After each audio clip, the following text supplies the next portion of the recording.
This is the Rob Brown Show. The fan upstate.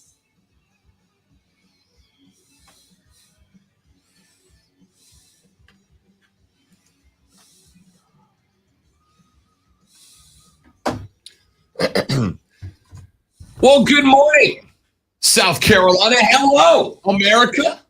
What's up, world? How do you do, ladies and gentlemen? It is great to be with you, my friends, one more time again. It is the Rob Brown Show. This is the Fan Upstate. Hello, happy Monday. Here we go again. I am Rob Brown. Right across from me is the Alpha and the Omega of the Fan Upstate. He is the conductor of the Symphony of Sound that is the Rob Brown Show. He is the great one, Colonel Grudge, hashtag Dad Kicks, the Sultan of Swag, the Professor of Perfection. He is the Wizard of Wave. He is Lonzo. What up, Zo? Bro, it's 7-Eleven. It is. You actually had to look down to see if I. Okay. All right, so I feel like you don't believe me. No, it's not. Listen. Stop being the victim, Lonzo. Confirm. It turns out I got to confirm if you're accurate or not. Turns out I'm just an idiot. Or you think I'm trolling you right away. That's also a possibility, yes. Had a good long weekend. Got up out of Dodge for a couple of days. Went over to Calera, Alabama. If you have never heard of Calera, Alabama, neither have I. But that's where we were this weekend. The band had a gig. We played a wedding reception for some friends. Had a great time. Drove back yesterday, and that is now 3 straight weekends that I have had a drive of upwards of 5 to 7 hours that I've had to make. I got to tell you, Lonzo, I am, as the kids say, getting too old for this boat, man. So I'm glad to be back. I'm glad to be settled in. At what point do you go, you know what? I'm done. This point. Really? This point. Really? Yeah, this point. Until like a month from now when there's an opportunity to do something else. In less than a month, I'll be headed to the Dominican for a week. But see, here's the difference between that. That's gonna be like 8 or 9 hours of travel to get to the Dominican. But 2 things: A, I'll be on an airplane, so I'll be sleeping most of it. And B, when I get to the Dominican, it is going to be 6 days of rum on a beach. I will check in with you guys.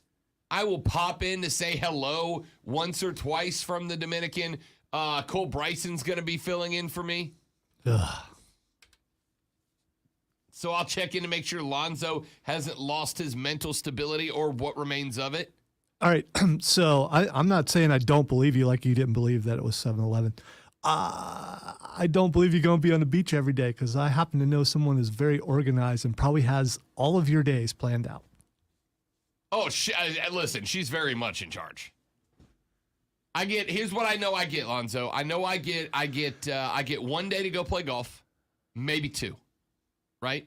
1, maybe 2, depending on what the schedule looks like. I get 1 day, maybe 2 of golf. I get 1 day where we hit the pool instead of the beach. Although I'm a beach guy. You know, you give me the option of the beach or the pool, I'm going beach every time. But, I'm not in charge. Here's all I know. Regardless of where I am, it'll involve rum and relaxing. And, yeah, I am looking forward to it. Less than a month from now. 100% I am. But I need a nap now. That's all right. 3 hours of greatness coming your way right now. You know, speaking of Cole Bryson, today is his birthday. Do not wish him happy birthday. Sir, the audacity. The absolute audacity of you. If you know Cole Bryson, wish him a very happy birthday. And thanks for filling in for my show. So, Keegan has popped in and said, Calera. Rumor has it your hockey analyst use. Look at that. Look at how phonetic thingy. He did that. He Lonzo no speak day. Keegan is a Birmingham kid, and this place is just outside of the Beeham. Just outside of course, the home of Michael Jordan's baseball team, the Birmingham Barons, featured prominently in the great 1990 whatever movie Space Jam, which by definition was set in Birmingham, partially. Calera, Alabama. Here's another fun fact. Zoe, here's another fun fact about Calera, Alabama. I'll never be back to it. I will never be back in Calera. Is it that bad, or just about the drive, or there was listen, Birmingham's nice. I like Birmingham. Birmingham doesn't get enough credit. Is it better than Helen? Everything's better than Helen. Everything is better than Helen. I would rather go sit in the woods behind the station than go back to Helen, Georgia. People do that sometimes. Yeah, I know. Anyway, all right. We got a lot of stuff to get into today. I'm gonna open with this. Lonzo, I love me some Ja Morant. Ja has grown on me tremendously. Ja has become a dude that I am enamored with. Why this time? Because Ja Morant was talking on, I think it was a podcast, maybe an interview, I don't remember. But Ja Morant was asked, the Grizz star was asked how he would have stacked up against Michael Jordan. He said, quote, just how he goes about the game, the mindset that he had, I would like to play against him. I would have cooked him too. Ja says, I would have smoked Mike. Yeah, what's wrong? Are people offended by that? Yeah, people are all up in their feels about it. All up in their feels about it. Has Michael Jordan challenged him to a game yet? Michael Jordan's the only one that hasn't at this point. Look. Ja saying I would have cooked Mike. That, like, of course that's the attitude that a young, brash, and very, very, very good NBA player should have. Also, someone who wasn't alive when Michael Jordan was playing, more than likely. Also that. I absolutely want my front office dude. I want my guy. I want my marquee player, my guy whose name, whose face is on the poster of my team, to believe that he is the best. Why would you get offended by this? There are people on Twitter who are losing their minds over this. You ain't beat Jordan. Jordan will beat you 21-3. Stop it. Stop it. My dude, listen. Do I think that Ja Morant would have beat Michael Jordan in his prime? No. No, he wouldn't have beaten Mike in his prime. Well, have they done computer simulations yet to find out who exactly would have won the contest? Do you ever watch that show? I can't remember what it's called now. But they had, they would take combat experts and they would test out various famous warriors. The swords and all that stuff? Yeah. Oh, yeah, that's an amazing show. Then they would simulate a fight between, like, a Spartan and a samurai, or a pirate and Ninja. I don't know. Yeah, whatever. I can't remember the name of the show, but I loved that show. That show was excellent. Yeah, it was great. I disagreed with like most of the results, but they were great, right? You, as a science guy, disagreed with most of the results. Science disagrees with science more than anything else. Okay, well, there's also the human part of it and skills, and since it wasn't an actual ninja fighting an actual pirate. Deadliest Warrior. That was the name of the show. Deadliest Warrior, in which information on historical or modern warriors and their weapons would be used to determine which of them is the deadliest based upon tests performed in each episode. And they did episodes like, actually, I think, let's see, Apache versus Gladiator, Viking versus Samurai. I'm taking the Apache over the Gladiator. 100%. Is this straight up one-on-one warfare, or is it in a certain setting? If I recall correctly, they just kind of put you in the middle of a random place. It wasn't like neither one got particular home field advantage. Like they weren't going to put a pirate on a boat, but they also weren't going to put, an Apache deep in the middle of the forest. It was kind of just like a neutral setting. Oh, you said Apache and Viking? Apache versus Gladiator. Oh, Gladiator. I'm going Gladiator. See, I go Apache. Because Gladiators, bad dudes. Yeah, but I know Apaches fought for their life, but Gladiators did too, depending on where they were fighting. Viking versus Samurai. That's a tough one. I think we know where I'm going. See, I figured you'd be a samurai guy. I love samurai, but dude, I could be a Viking. So, I genuinely don't know. Spartan versus Ninja. I'm going Ninja. I'm going Ninja. Yeah. I am. See, Spartan wins if there's multiple Spartans, not by himself. Pirate versus Medieval Knight. Medieval Knight. No chance. No chance. He's not catching a pirate. Yeah, Medieval Knight wins. No, he's got no range weapons. Medieval Knight, we don't know what kind of sword he's using. Unless it's 20 feet long, he's not catching a pirate, dude. He's also wearing armor. Right. So what's a pirate throwing? A bomb? A blunderbuss, man. They got cannons and guns. Still going Medieval Knight. No chance. All right. Anyway, I don't know how we got on this tangent. Yakuza versus Mafia. I'm going Yakuza just because martial arts are involved. Green Berets versus Spetsnaz. Green Berets. Gotta say that. Merc. Shaolin Monk versus Maori Warrior. See, I don't know what a Maori Warrior is, but the Shaolin Monk hairstyle I'm heading towards. So, yeah. The Maori people are New Zealand. That's where the haka comes from. Okay. William Wallace versus Shaka Zulu. Okay, that's kind of random, isn't it? It is. And then they went. So it got progressively more interesting as they went along. Irish Warrior or Irish Republican Army versus the Taliban. That was the end of season 1. That's how they ended season 1. I'm going to come back to this later. We're going to talk more about that. Yeah, because I enjoyed when they would bring out the big weapons and they bring out the big burly dude. There's always these big burly guys that they bring out to use like the halberds or something to see what they do, and I love those guys. Those are my people. We will. I want to come back to that show later because it's been a minute. Anyway, people are all upset, and no, we have not run the Deadliest Warrior simulation yet on Ja v MJ to find out who the guy is. MJ's the guy. MJ would beat Ja. I am confident in that. But people who are getting all hurt and up in their feels about this need to relax. Ja is young. Ja is absolutely a phenom of a player.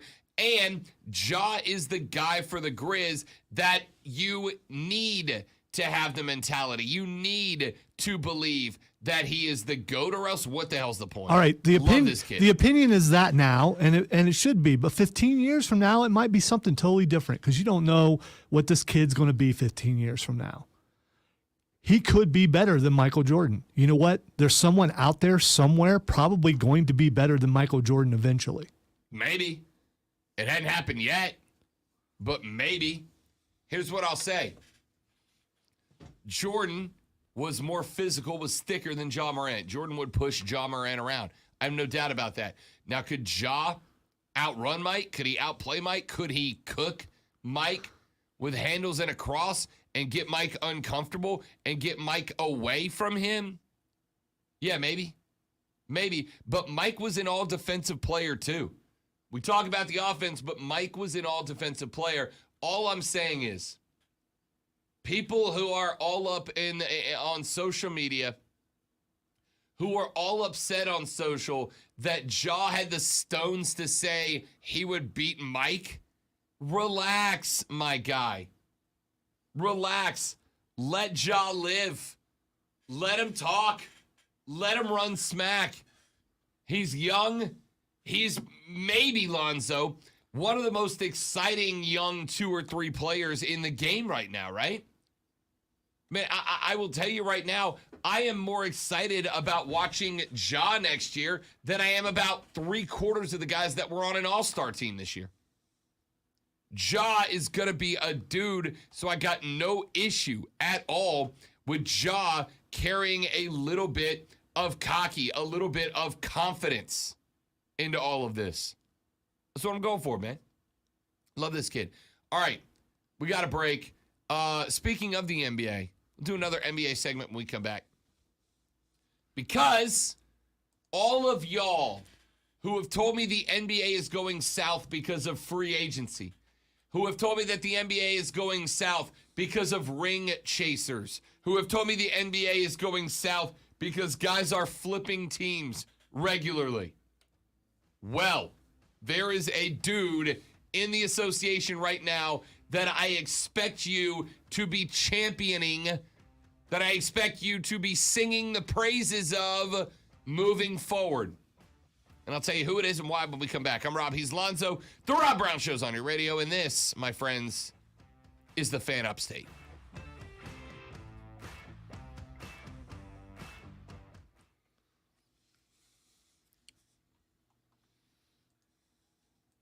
Ladies and gentlemen, Harley-Davidson of Greenville is your stop if you find yourself in a situation where you would like to get into the motorcycle lifestyle because you've heard me talking about it and you're like, damn, I'm jealous because Rob's life's awesome. It is.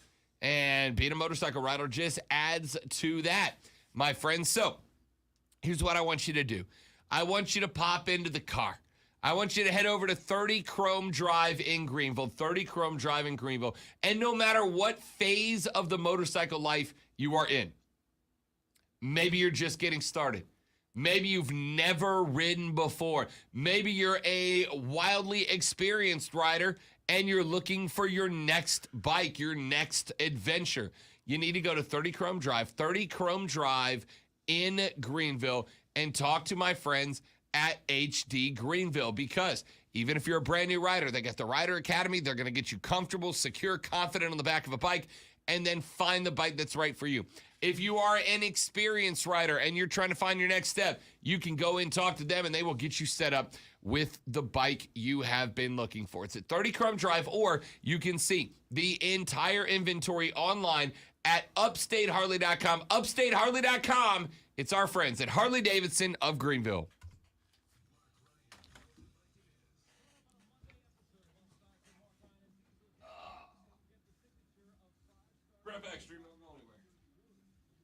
I'm still here, so it's okay.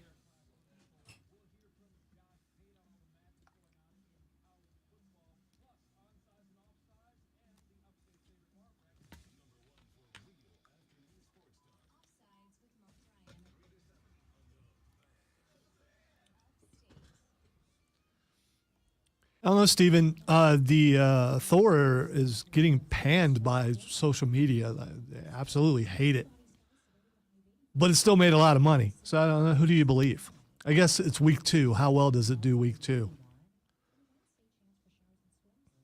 And Keegan, what's a D&D themed coffee shop? Do you play D&D there?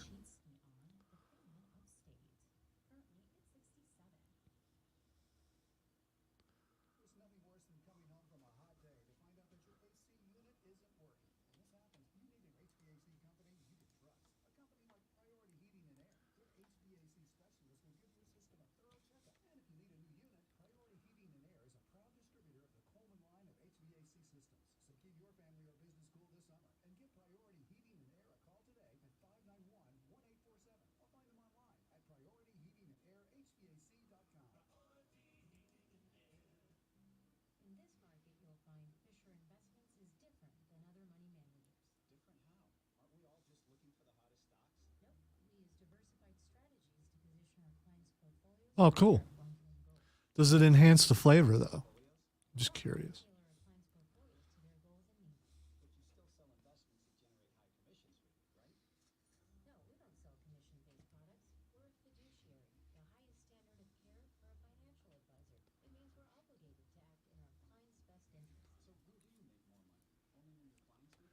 I think the main thing is if you had to roll for everything you ate or drink there.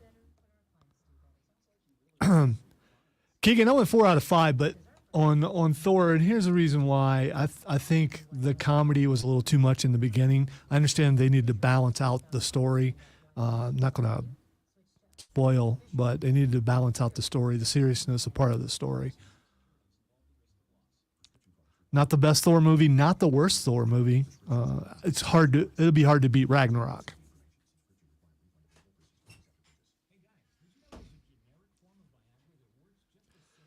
Okay.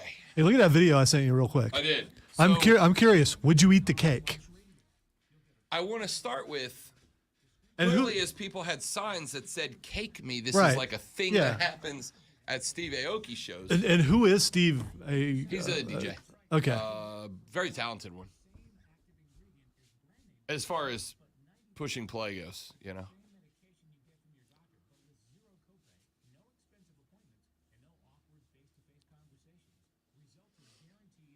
All right, let's go through the list. What do we got here?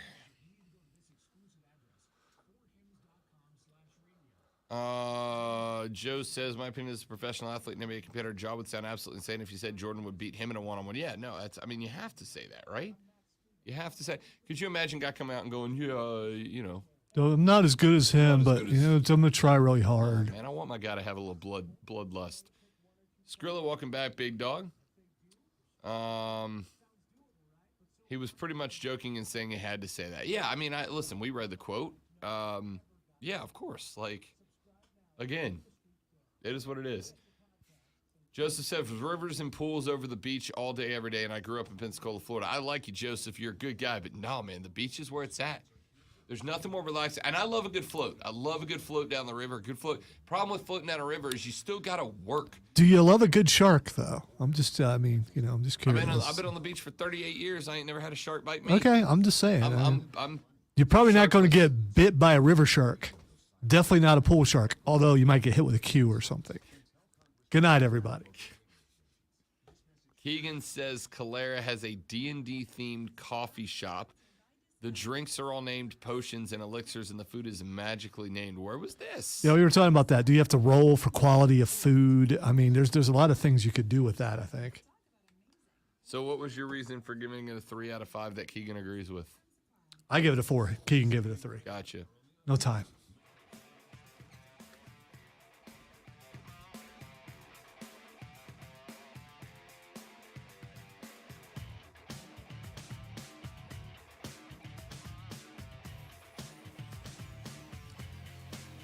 LeBron said, I'm taking my talents to South Beach. And a generation of player-hating NBA fans cried out as one.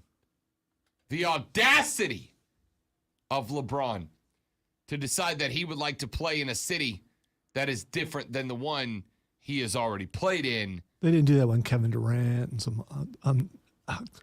So many. Well, they did with Kevin Durant. I'm thinking of Garnett, Kevin Garnett. They didn't do it when Kevin Garnett did it. Made a big 3 in Boston.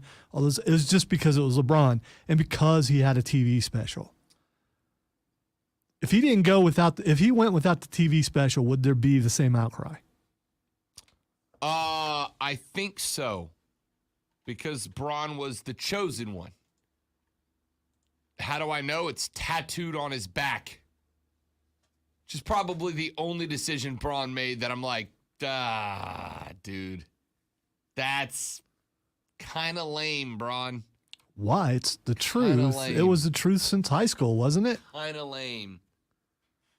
Anyway, point of all of this was, around that time, you started seeing people cropping up who love nothing more as fans of the NBA than to boat all over guys who take advantage of free agency and move on to new opportunities in new cities with new teams. They love it. They love to look at a guy like Bron and talk about how they're ring chasers, like it's a bad thing. They love to look at guys who bail out of questionable situations and move on to new teams and new cities with new teammates and new setups and call them all the names. And I get it.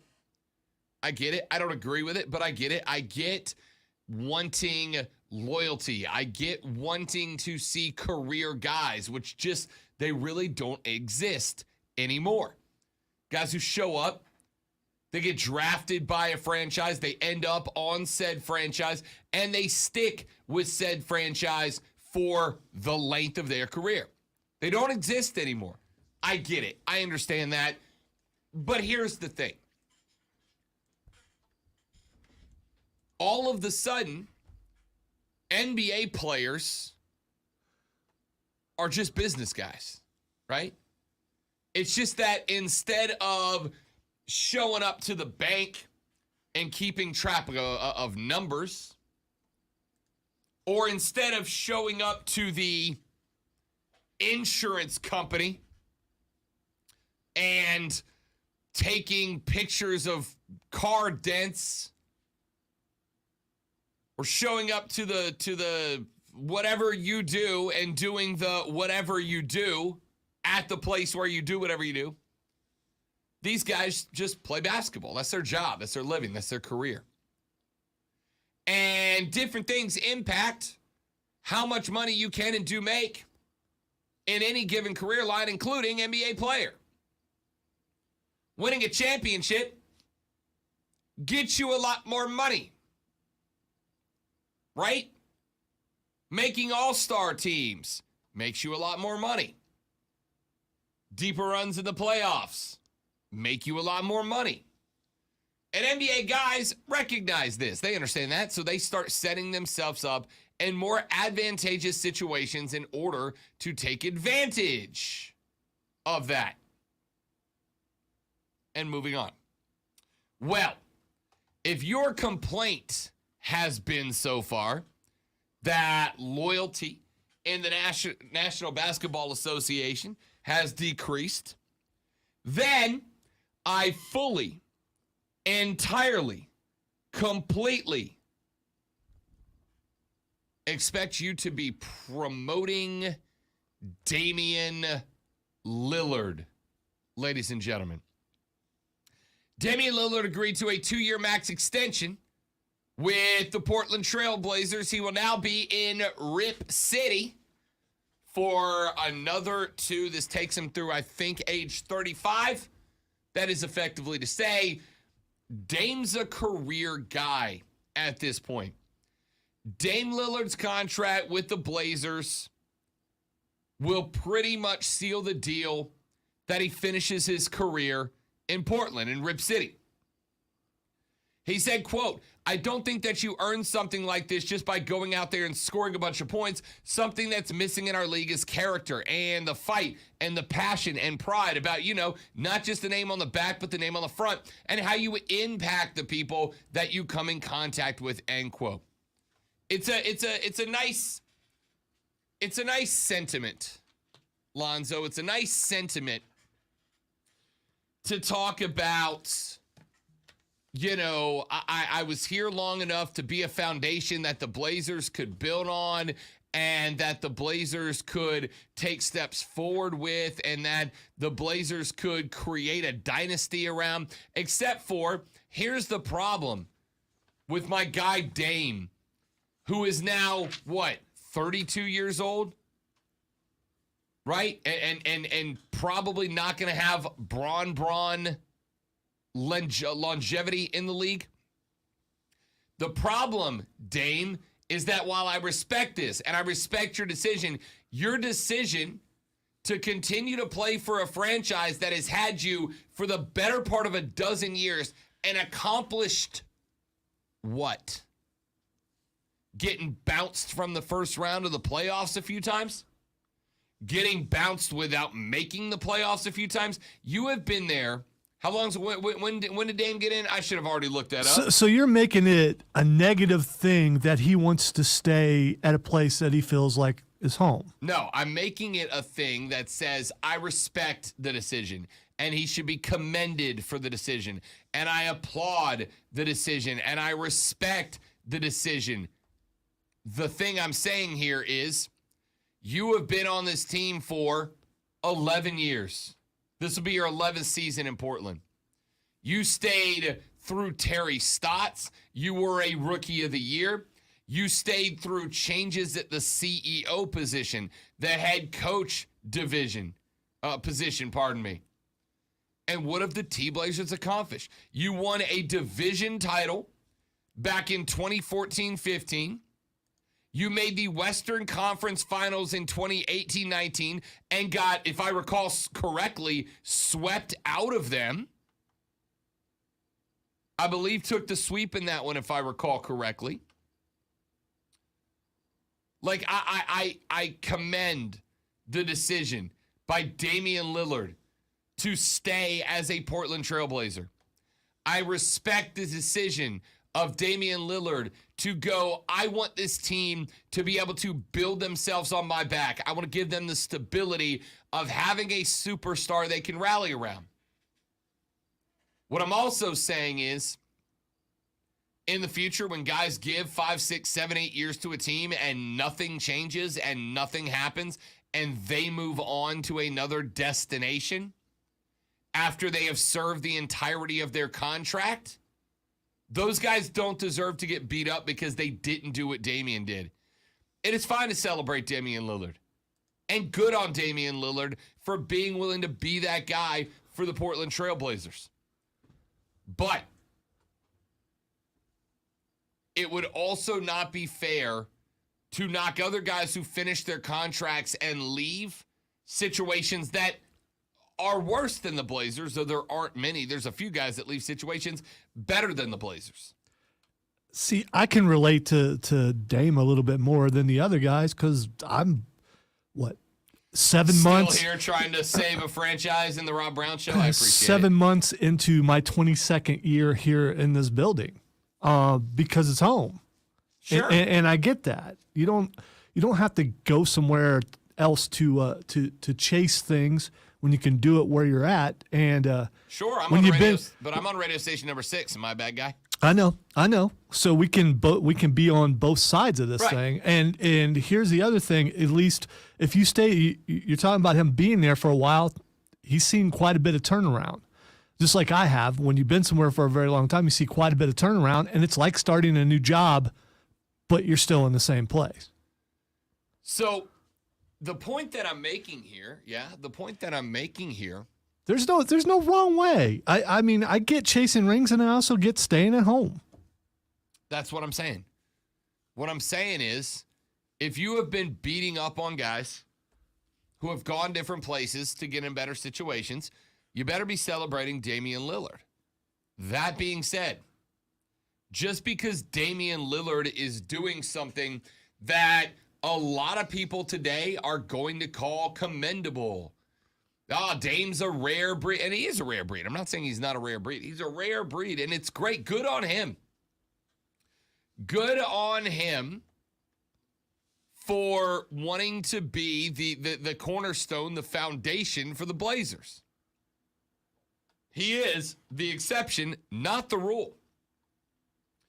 What I'm saying here is, when we get the next cat who comes in and is a star, is a stud for a team, and I'm talking any sport, but a guy who comes in who is a star, who is a stud for a team, a guy that comes in and is acting as the foundation, as the cornerstone for a team,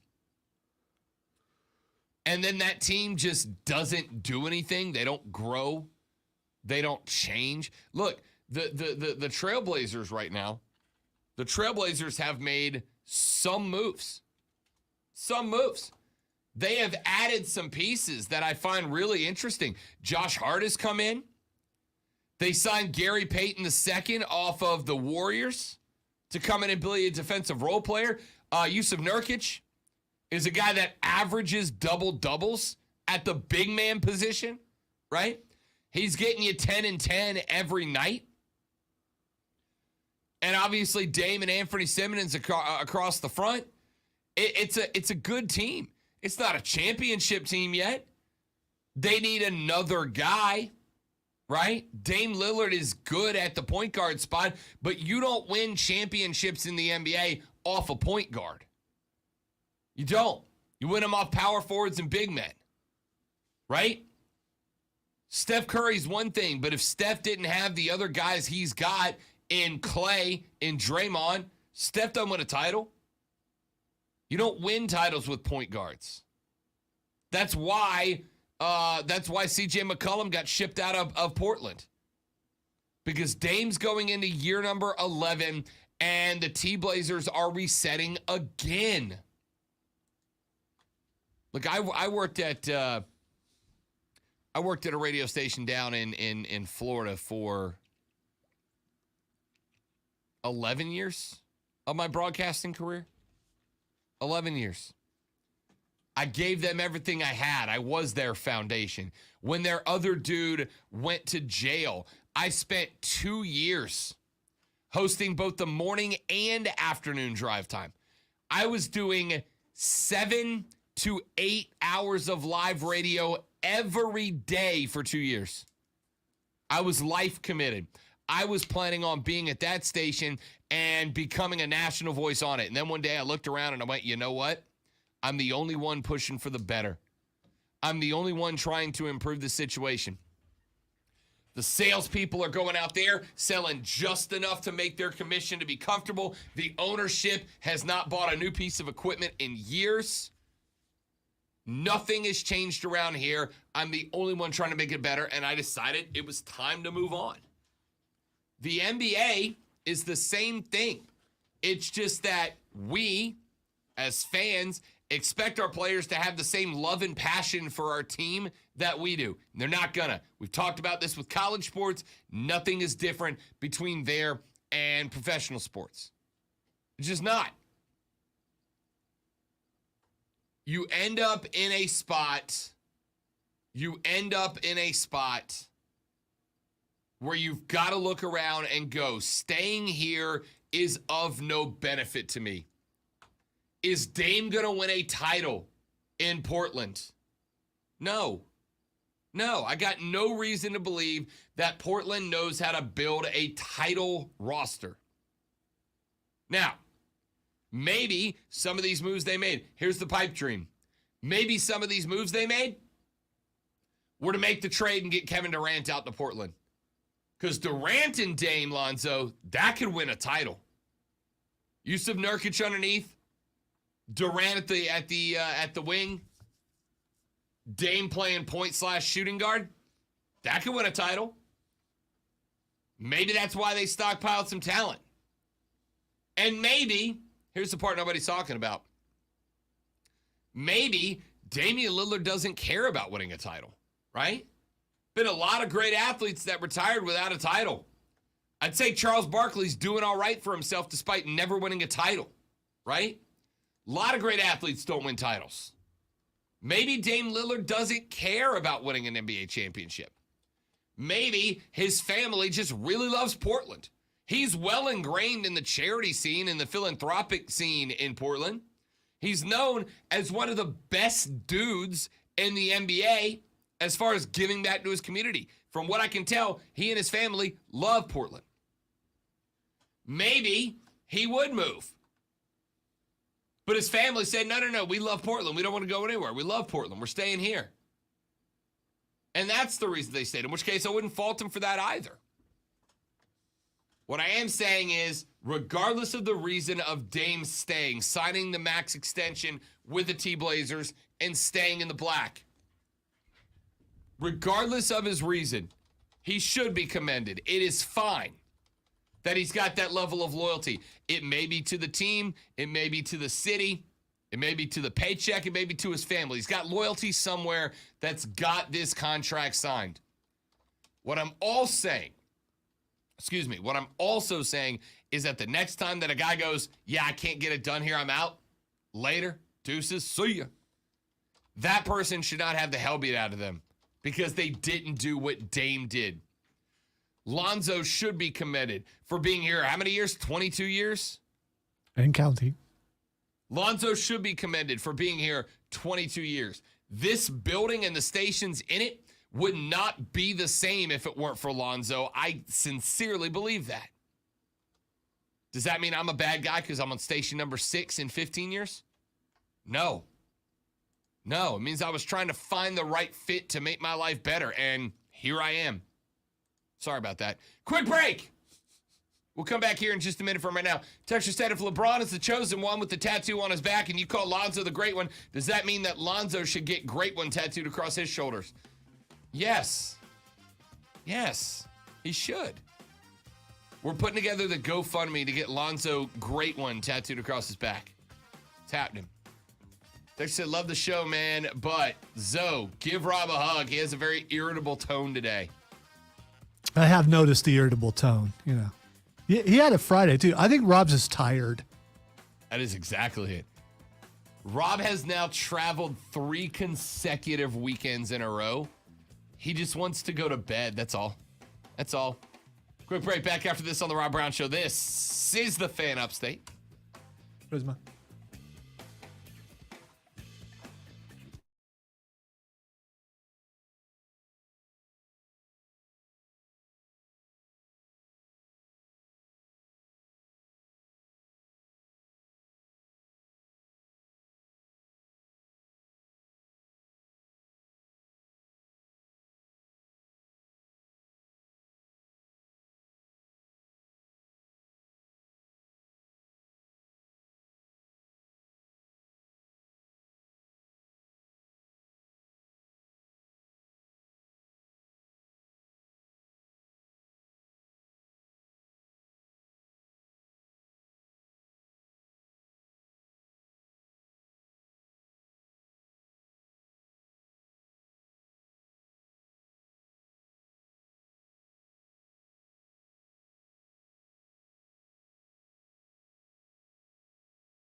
I saw something yesterday I've never seen before.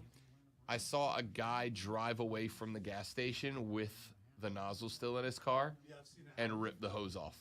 Oh, just the hose ripped off and not the, probably making them that way. Did gas go everywhere after? No, I did not. I think, so I looked after he did that because I was curious, and there's 2, like the hose connects to the part that comes out of the tank, and there's 2 discs there.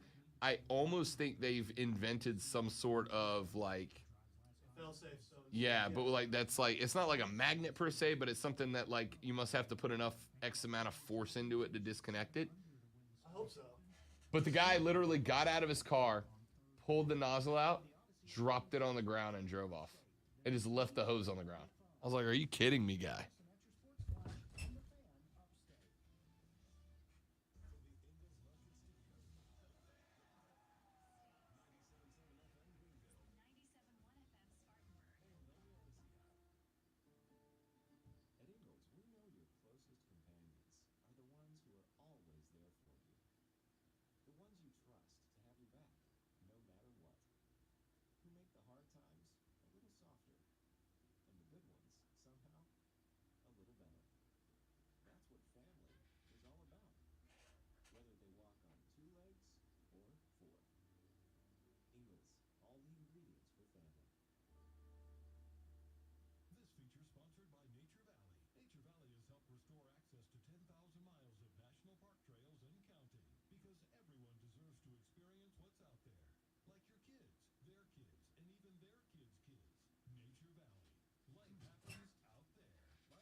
So I know 2 young gentlemen that are very nervous about Saturday because they know one of them is facing the wall, but they don't know how the tie is going to be broken.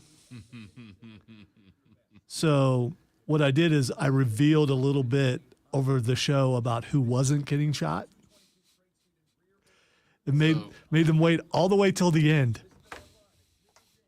So they know now? Or you They know it's one of them, yes. Right. Okay, gotcha. Yeah. You like reveal segment by segment who was safe? Pretty much. I did. And the last segment, it was down to 3. It was Tim, Matthew, and Cameron, and I said, all right, the final person who's not in danger of the wall is riding home with me tonight. And the look on their faces was like, oh. Although, I got to admit, I'm a little worried about Matthew getting shot. I might be a Nerf bullet might break him. Yeah, I'm concerned. Lisa's like, you can't shoot him. I was like, hey, he agreed. I mean, you know.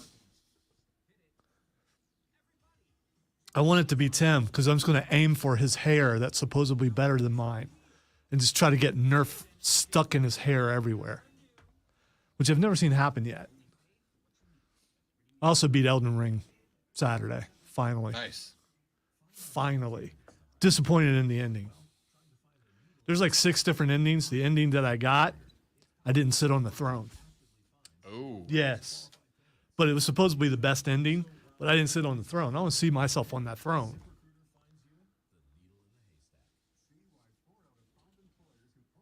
Apparently all the other endings, because I looked it up, you sit on the throne.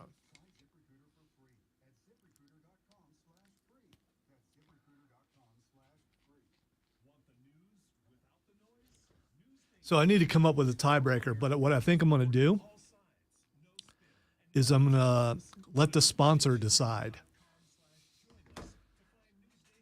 I like it. Because that's how you do things. Yeah. Especially since he's bringing a Gatling gun.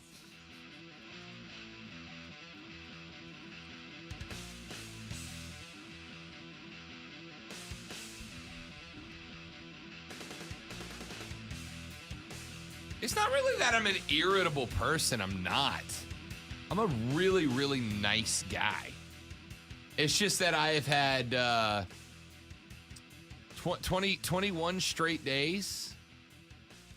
I have not had a day where I just don't do something, where I just sit. It takes a toll on an old man like me. Rob immediately complained about it being cold in here. He just like instantly got old over the weekend. I don't know what happened. I just do not know what happened other than it's got to be like sleep deprivation will do that to you. Was it not cold in this room? Dude, I'm not cold, but you know, and I am older and get colder faster. Just saying. The air's blowing out right now though. I'm surprised you're not like freezing over there.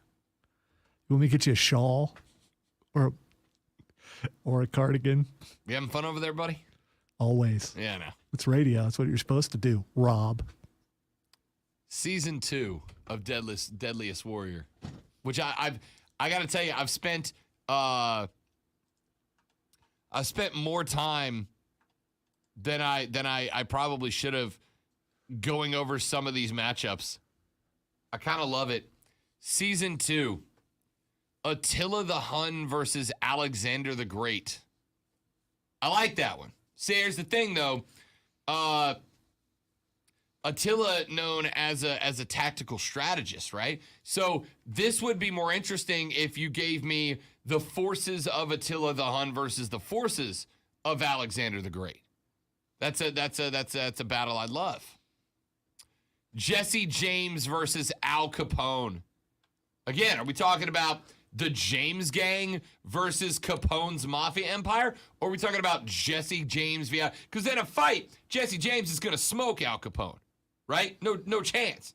Jesse James is going to smoke Al Capone. But do I get Capone's mafia empire versus the James gang? Well, I'll probably still take Jesse James. I think They got fully automatic guns. Yeah, your gun shoots more bullets, but how are you going to pull the trigger if you're already dead? Right. So, I mean, Jesse James. You got to go with Jesse James there. Nazi Waffen SS versus the Viet Cong. I love that they paired up the bad guys. Like, yeah, let's not pick a side on this one. Yeah, let's move on. Somali pirate versus the Medellin cartel, which was a Colombian drug cartel. I'm going to go with the drug cartel on this because the Somali pirates. The pirates are vicious. They are vicious. They're vicious. But they isolate you and I mean out on the water and and overwhelm you with numbers. Let's see. Persian immortals versus the Celt warriors. The Celtics, the Skull Irish. I'm gonna go with the Celt Warriors. I am too. The Immortals got a lot of hype, but I mean the Highlanders, man. Exactly. Vlad the Impaler versus Sun Tzu. Vlad was a bad dude, but he had everybody do the stuff for him. Vlad was a general. No, he fought some too. Those heads got on pikes. He had to put some of those heads on pikes himself. I'm just saying. I'm going with Vlad here. Comanche versus Mongol. That would be an interesting fight. Navy SEAL versus Israeli Commando. Also an interesting fight. George Washington. This is season 3. George Washington versus Napoleon Bonaparte. You could tell when they really started running out of stuff. Yeah. Like guys, I mean, George would tear Napoleon up. I don't know, man. If it's not an army and it's just one-on-one. 1v1. Napoleon could ruck a sword. It'd be like it could George take Napoleon down with one musket shot? Napoleon was like 4'8". That is not true. George has reach. No, that is actually not true. It is a myth that Napoleon was short. It is a myth. He was actually an average-sized dude. William the Conqueror versus Joan of Arc. U.S. Army Rangers v. North Korean Special Ops. Napoleon was 5'6", by the way. That's still pretty short. At the time, was a very average height. Genghis Khan versus Hannibal. Saddam Hussein versus Pol Pot. Teddy Roosevelt and the Rough Riders versus Lawrence of Arabia. Ivan the Terrible versus Hernan Cortez. Crazy Horse Pancho Villa. The French Foreign Legion versus the Gurkhas. And their season and series finale, Lonzo, they ended it with the fight we all want to know about. Vampires versus zombies.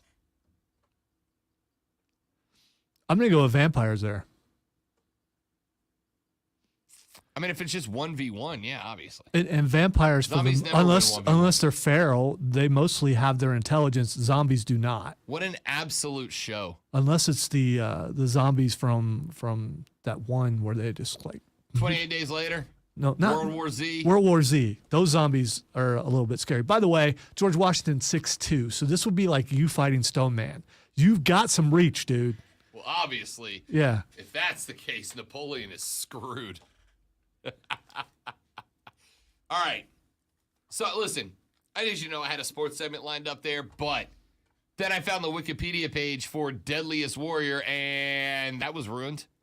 These were matchups. This was sport. Yeah. I don't know why you need to. I mean, it's definitely sport. All right, coming up in the next hour of the show, a few more things I want to get to, including Zach Wilson's ex-girlfriend. No, don't you cross it off. Don't you cross it off. There's going to be extensive talk about that. It won't need to be brought back up. So Zach Wilson's ex-girlfriend just put my man on the firing line. We're going to talk about that. The Cleveland Browns, even after getting rid of Baker Mayfield, are still being the Cleveland Browns. We'll talk about that. And Roger Goodell says the NFL Sunday Ticket will be moving away from DirecTV and to an NFL streaming subscription service. Are you going to add another streaming service to your catalog? All that more coming up in the next hour. It's going to be compelling. Stick around. Rob Alonzo, this is the Rob Brown Show. This is the Fan Upstate.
Yeah, I mean, he's going to be in some Hall of Fames after this.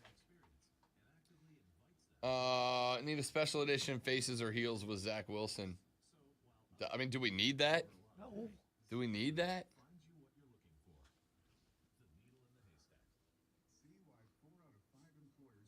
What we do in the shadows coming back. Cannot wait.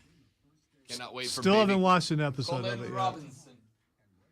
It's an amazing show. Amazing show. It is made and produced by Taika Waititi. Being present and in the moment for family activities was impossible because Will Burt was so focused on the constant pain in his leg. My wife likes to take walks. I always kind of dreaded going on the walks because they hurt. The boys both play baseball. I coach their teams. I was going to do them and be in pain and be uncomfortable and kind of sacrifice my own health.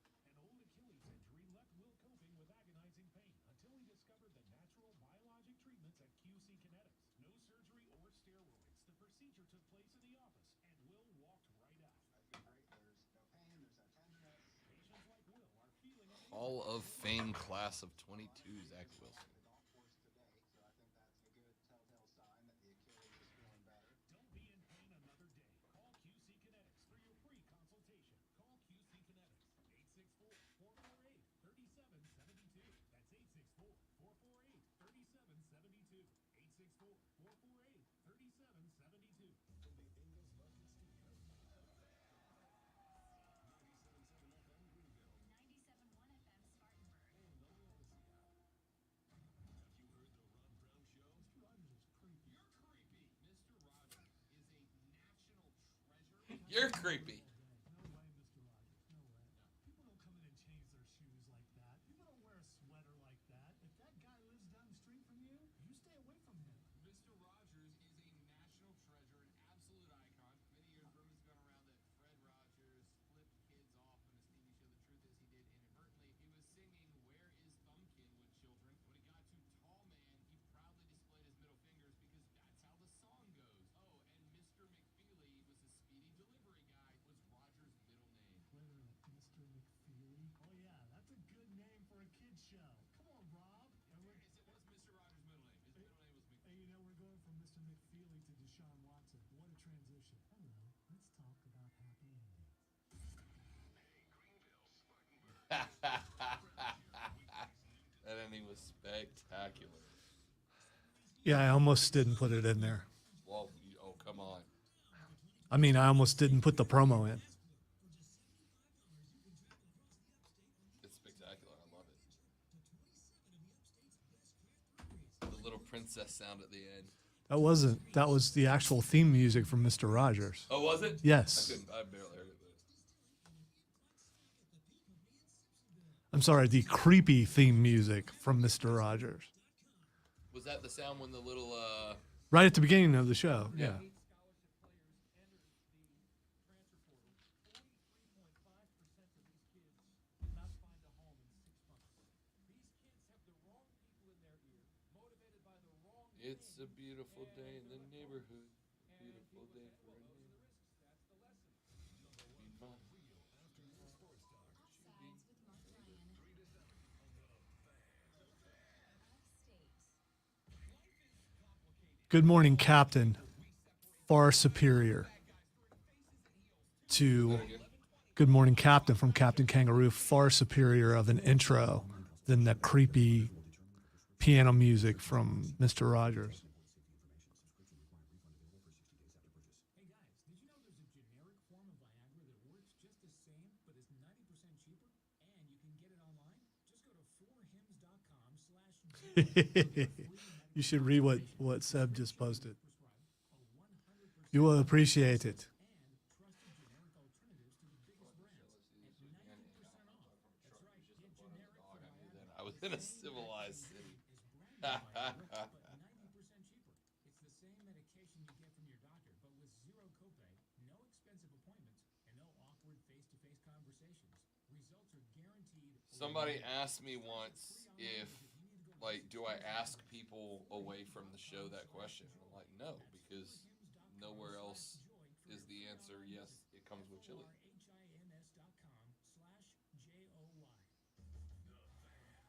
Well, in your vast travels, you know what a real hot dog is.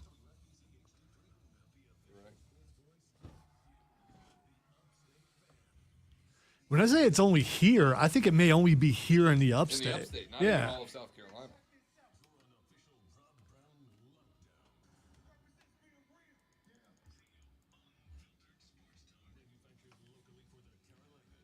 You never catch that in the low country. They're going to make their money. Make that cheddar, baby.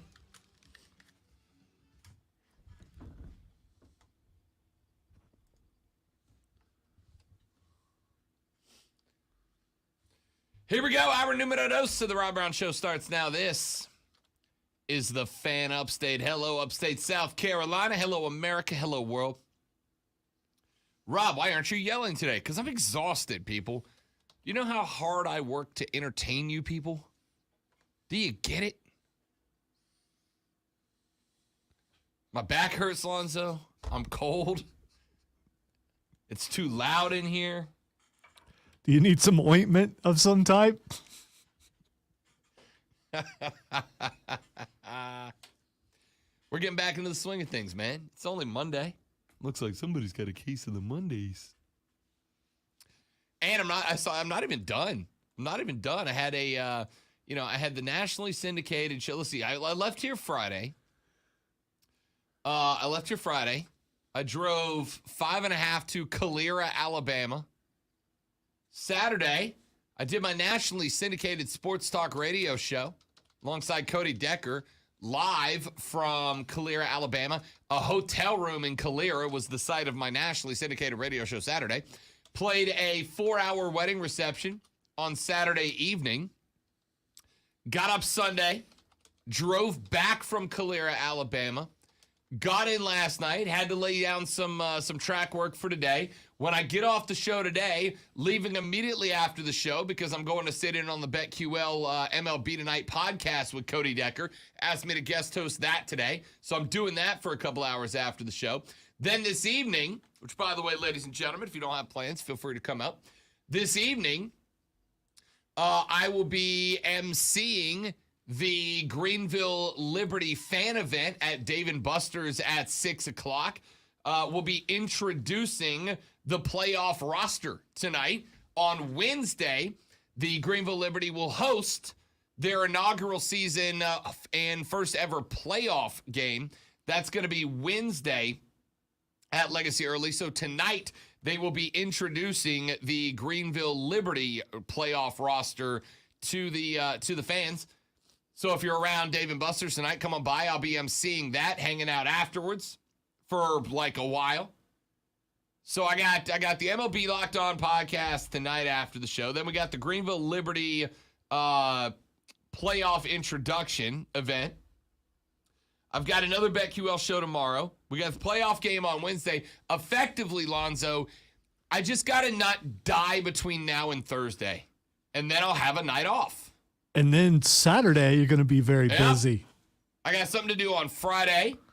I got Saturday, I'll be in on the Upstate Pulse, and then we've got another fun little surprise coming after that's over on Saturday night.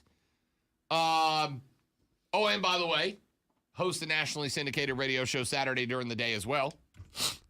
So I'll be doing 4 hours of radio, taking a 1-hour break, doing 2 hours of radio, and then doing something else to broadcast after that. So basically, I got to make which could take anywhere from 1 hour to 5 hours. Yeah, who knows? Point is, ladies and gentlemen, I do it for you. I do it for you, the people. The people, ladies and gentlemen. Well, the people expect a little more energy and a little less grumpy. That's all. I'm speaking for the people because that's me. I did that without hurting myself this time. I saw that you pulled back a little bit. I went flat-handed too. Saw that. So, yeah. Roger Goodell, during an interview on CNBC, spoke on the NFL Sunday ticket. Now, we all know what the ticket is, right? Because every bar worth its salt on Sundays brags that we've got the NFL Sunday ticket. It's all the games from all the places. You can put it on one TV. Well, during the interview on CNBC, League Commissioner Roger Goodell spoke on the product and said that the NFL Sunday Ticket starting in 2023, so not this year but next, would be moving to a streaming service. Goodell said, quote, I clearly believe we'll be moving to a streaming service. I think that's what's best for the consumers, end quote. He talked a little bit about the ongoing bids for NFL media rights and how they impact the league. I couldn't get the button fast enough. Bless you. I can't wait for this because the fact that it's going to be on streaming is I'm hoping that they won't charge extra if it goes to one of the streaming services that I already have, which unfortunately is way, way too many. But the one place that I'm not sure it fits that was mentioned is Disney. I do know that they own ESPN, so maybe that's part of it, but enjoy some Marvel, enjoy Dumbo, and over here we've got the Cleveland Browns. Sorry, it's the first team that popped in my head. I don't know why. Good cover, by the way. Thanks for that. You're welcome. Professional. Those of you on the stream got to watch my wholesale panic attack when I'm trying to communicate to Lonzo. I need you to say words while I sneeze, but couldn't control body functions for a second there. Anyway. Lonzo, no talk. Lonzo just push button. Why, Rob, no talk? Oh, that was painful. All right, so the NFL Sunday Ticket has been exclusively on DirecTV. Moving it off of DirecTV makes sense because most people don't have DirecTV. It's going to be an enormous loss for DirecTV because I'm assuming that a solid chunk of people who have DirecTV only have DirecTV because DirecTV had the NFL Sunday Ticket, which meant you got to watch the team of your choice even when they were out of market. So, DirecTV is going to get killed by this. I have no doubt about that. And the NFL is going to have an opportunity to make more money because they're going to get to sell the NFL, the most watched thing in America. They're going to get to sell it. So who do they sell it to? Is it going to be Apple? Is it going to be YouTube TV? Is it going to be Disney Plus? Is it going to be Peacock with NBC? Could be what's Fox's streaming service now? I don't know. That's probably the only one I don't have. Yeah. So that'd be where they go. So it's going to be interesting to see who might step up and pay for the Sunday Ticket. Because you got to think about it. Sunday Ticket, to get the Sunday Ticket and pay the media rights for that is going to be $1 billion damn dollars. Are you going to have to pay extra, though? I mean, that's a question. Will they? Yes. See, I don't know. 100%. I don't know. And I know wrestling's not a sport, but the WWE Network was a pretty big deal. And then they moved to Peacock, and it's like $5 cheaper. It costs you right now for the Sunday Ticket $293 for the season, right? $73.49 for 4 months, or a single payment of $293.96. So you're coming off $300 to get the Sunday Ticket in your house for a single season.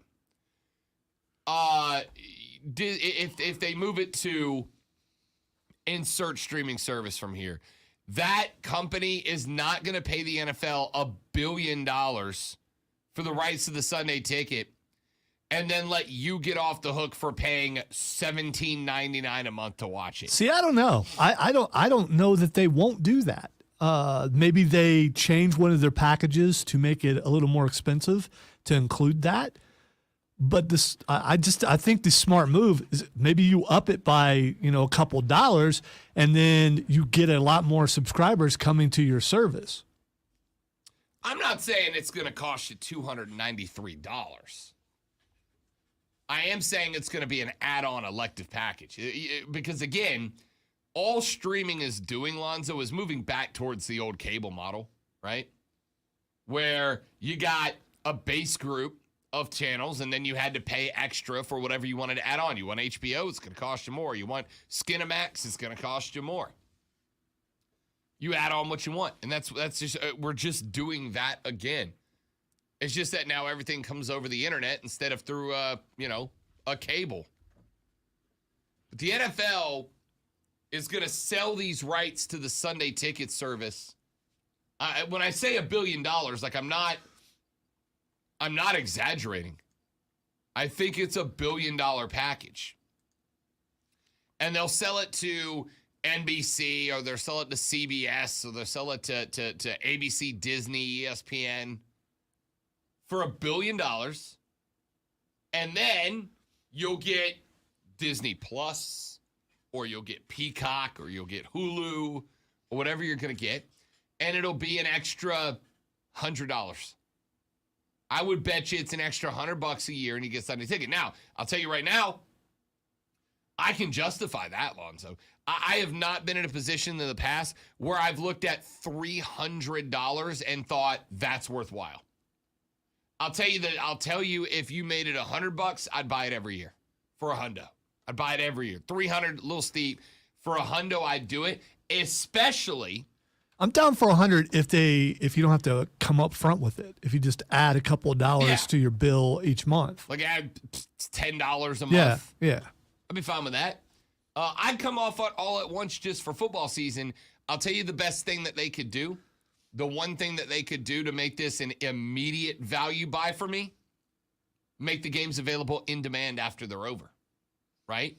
Because, for instance, if the Saints play at 1 and the Panthers play at 1, I need to be able to watch both of those games. The Saints because I'm a fan, the Panthers because I'm an analyst, right?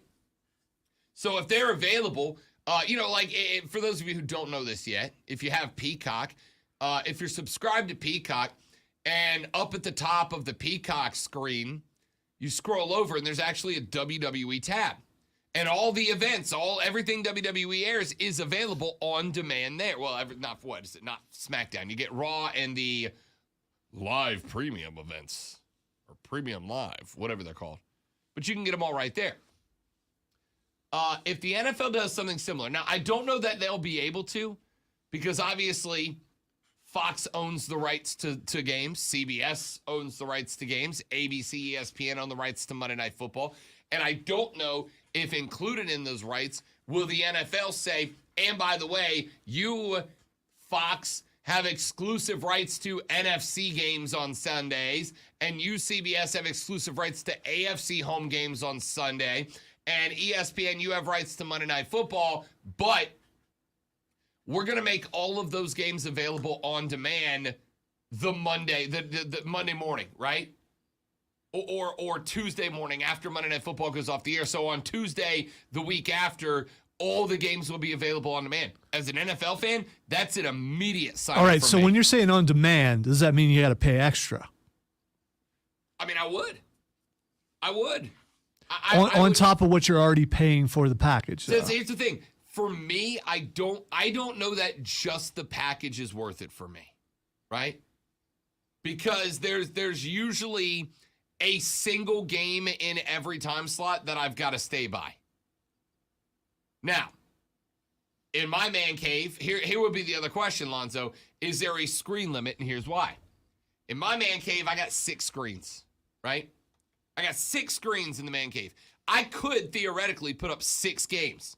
If I can put up 6 games at a time, that's absolutely worth it. If you're going to do that, you might as well just watch Red Zone. No, I'd be fine to have 6 games on at any given time.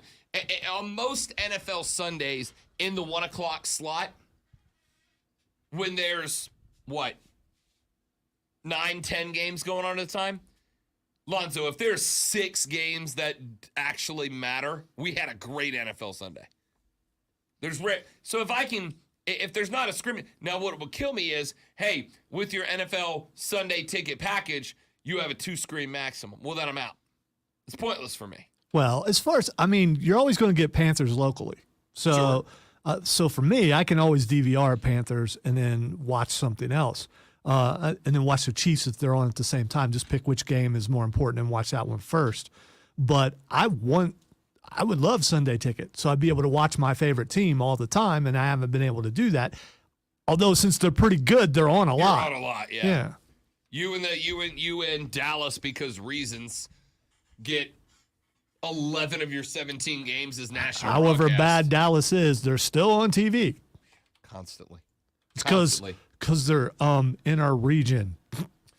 Odyssey is reporting, by the way, that you ready for this one?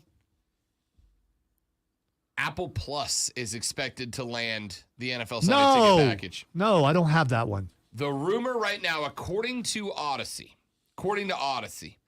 and this is being reported by Jasper Jones, who covers sports for Odyssey as a whole. He said, quote, in a report 2 months ago, Apple Plus is expected to land the valuable package with the tech giant rumored to be paying the league. How much did I say it was going to be worth? $1 billion, I think is what you said. $2.5 billion a year. Wow.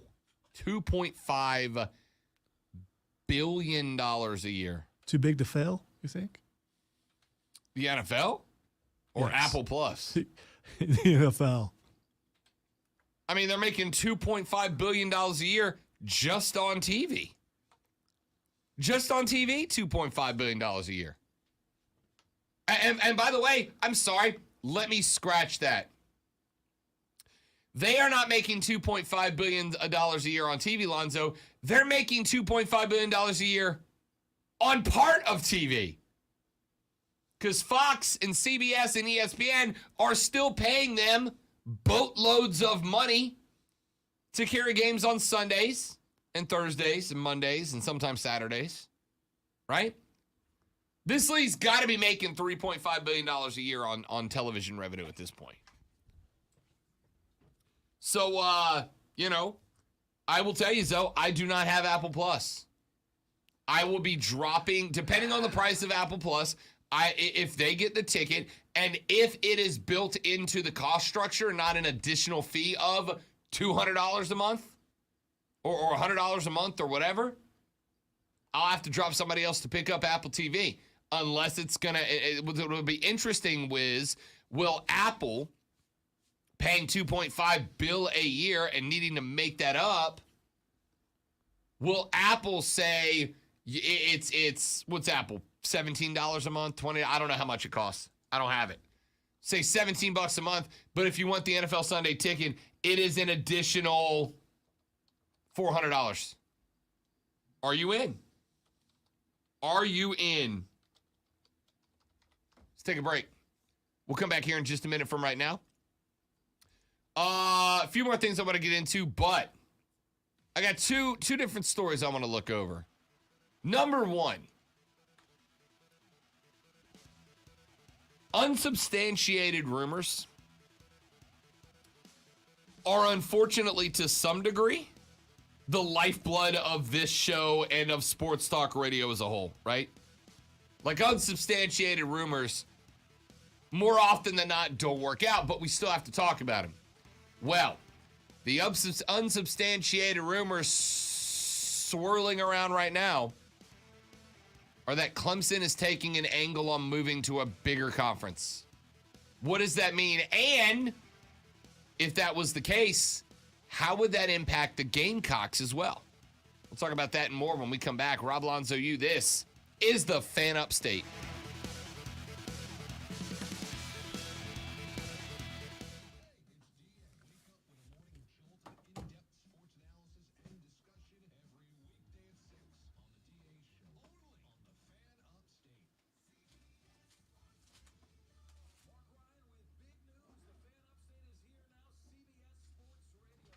Big news!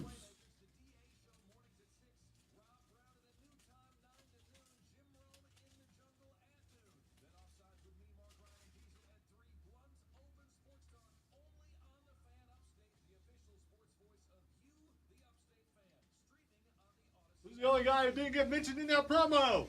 Me!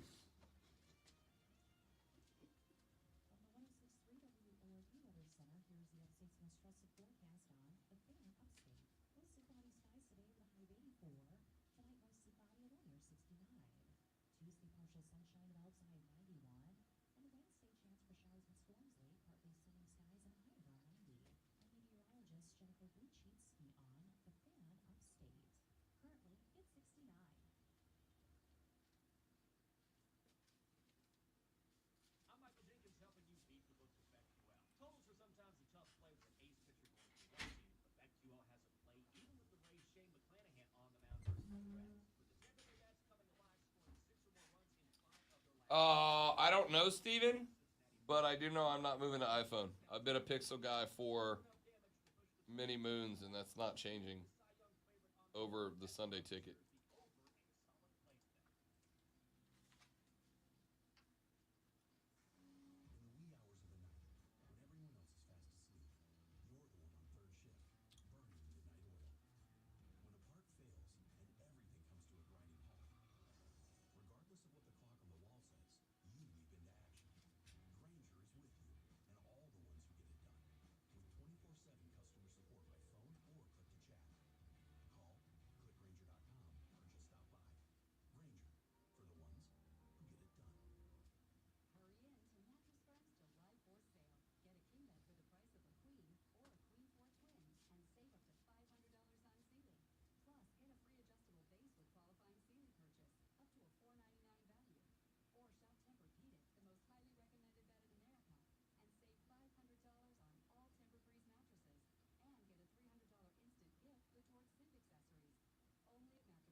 Wonderful product. I've lost 111 pounds using that product. 111 pounds. You could not believe the difference. I went from a 48 pant to a 33 pant, and I've maintained that now for over almost a year now. Yeah, absolutely. Andrew 400 has helped me lose 111 pounds. I've maintained my weight for almost a year now. Thanks, James, for that inspiring testimony and 111 good reasons to choose Andro 400, the most effective and natural way to lose belly fat, increase libido, gain energy, strength, and muscle while safely boosting your testosterone levels. So, guys, how many reasons do you need to try Andro 400? Well, here are 2 more great reasons. Order now at Get Rob, have you met the Liberty goalie coach? I have not. I will tonight, though, as a matter of fact, as I will be emceeing the Liberty playoff event tonight at Dave & Buster's. Looking forward to meeting all of the coaches. I've met, obviously, Coach Carlson many times.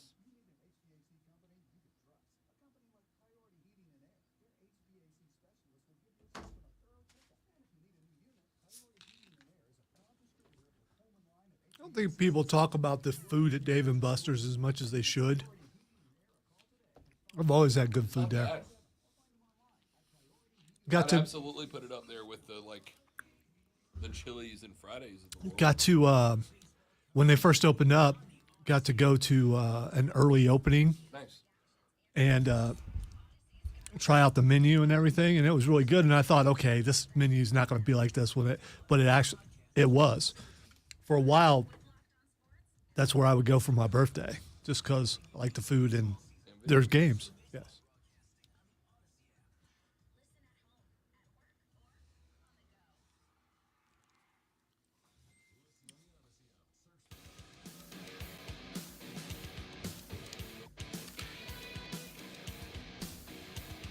So, I tell you guys very frequently, because this show is as much about philosophy as it is sports. We get quite deep on this show, talking about the deeper meanings of life, love, happiness. Anyway, I don't like unsubstantiated rumors, and I tell you guys, believe that which has evidence and dismiss that which does not. You can only know what you can show to be true. If you can't show it, you don't know it. However, there's also situations in the real world that have to be considered. So, for instance, I one thing I keep an eye on is when people say that sources say. Because, I've worked in journalism before. And sometimes, when you're a journalist, you get a scoop.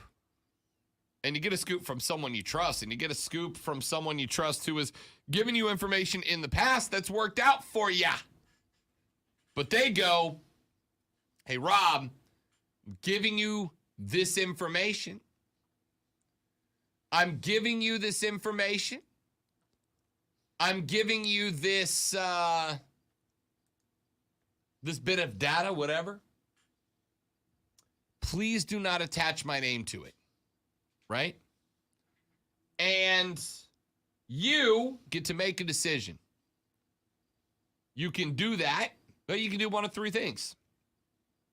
You can just not run the information because you're not going to run it without attaching a name to it, without attaching a source to it, in which case you, if it comes true, miss the opportunity for a scoop, right? Hey, Rob, it turns out that the mayor just stole $22,000 out of the city coffers. Here's the data for that, but don't attach my name to it. And you might go, I'm not going to put that out there, right? Seems speculative. I'm not going to put that out there. And then 3 days later, somebody else breaks the story that the mayor stole $22,000. And you missed out. Could have been your scoop. Could have been your story. Second option is you do print the information and you cite it to sources. You go, source told me. And then what happens? You run the risk that either A, it comes out as true, in which case people now trust you with your use of sources, right? They trust you with your use of sources. B, it comes out as untrue, in which case you will never be taken seriously again as a journalist citing sources. Or C, and this is what happens in our business the most, Lonzo. C, somebody cites sources, nothing ever happens, but there's still no way to prove it true or untrue, and people just forget about it. Happens all the time. All the time. I got sources are telling me. Sources say, sources this, sources that, sources this, sources that. And what happens is, nothing ever comes of it. Now, that does not mean that the reports aren't wrong, right? Sources are telling me that the mayor called so-and-so and asked for $22,000.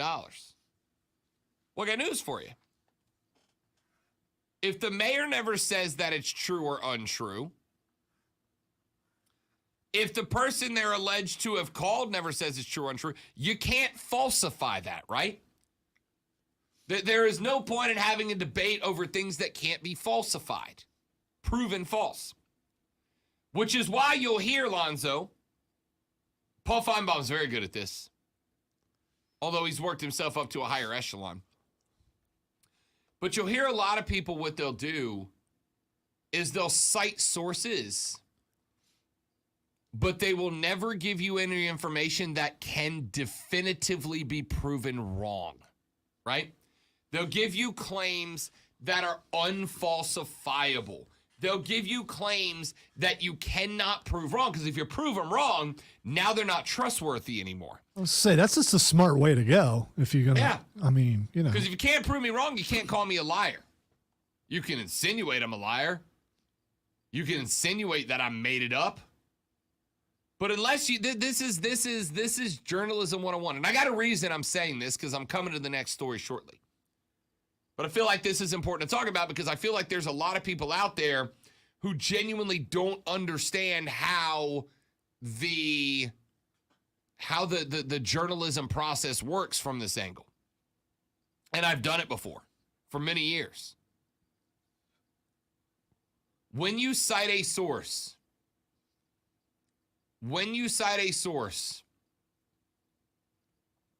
and it doesn't come true, the thing you said,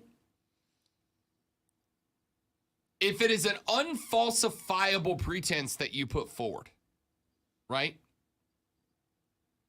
And it can't be proven untrue, you kind of built yourself an escape clause there. So, here's why I bring this up. I get online this morning. I get into work, pop down at 7, start scanning the old interwebs.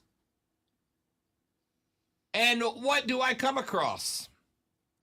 But an article that says, headline, Clemson listed among the top 3 teams likely to join a super conference next. And then the report that Clemson, according to sources, is already posturing itself to the Big 2 conferences to make a move. Now, I'm not saying they are, and I'm not saying they're not. I'm saying I don't know. And not only do I not know, but I think you'd pretty much have to be on those phone calls at this point to know, right? Because if this is true, and if Clemson has been on the phone with the Big Ten or the SEC, they are going to do everything in their power not to allow the ACC to find out. Why? Because if they do, the ACC might make it that much more difficult for them to move on when it is time.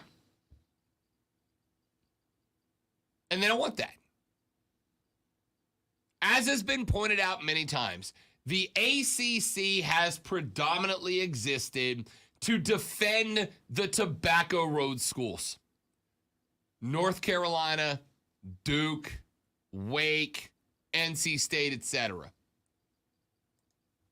I did not know about the drama, Lonzo. I did not know about the drama.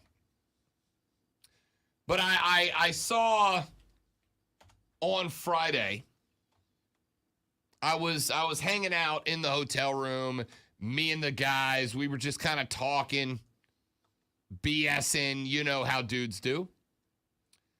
And I got asked the question, why is it that so many Clemson fans seem to believe that the ACC is like out to get them, right? Like, why is the ACC out to get them? And long story short, I ended up getting brought into the drama, the controversy about Clemson's probation back in the 80s, when future ACC Commissioner Phillips was then the athletic director at North Carolina. And there was a bunch of controversy where the NCAA was looking at potentially extending Clemson's probation. And then all of the ACC schools, with the exception of, if I recall correctly, Maryland and Wake Forest at the time, said, yes, NCAA, we all believe you should extend probation. And basically made it harder for Clemson to bounce back from probation for something that was pretty much considered a, hey, everybody does it kind of scenario. And there has been some level of grievance held by Clemson fans since then. I will say this, you older Clemson fans, you Clemson fans who have this grudge, tell me about it. 844-FAN-PHONE, 844-FANFO, 844-326-3663.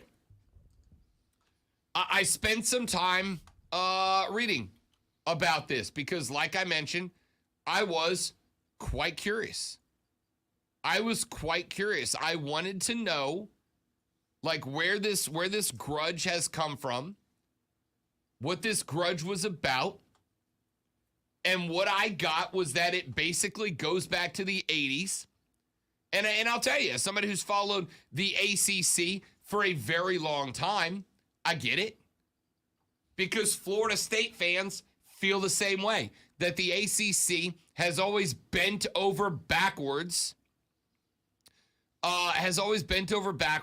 to defend North Carolina and Duke and these other schools.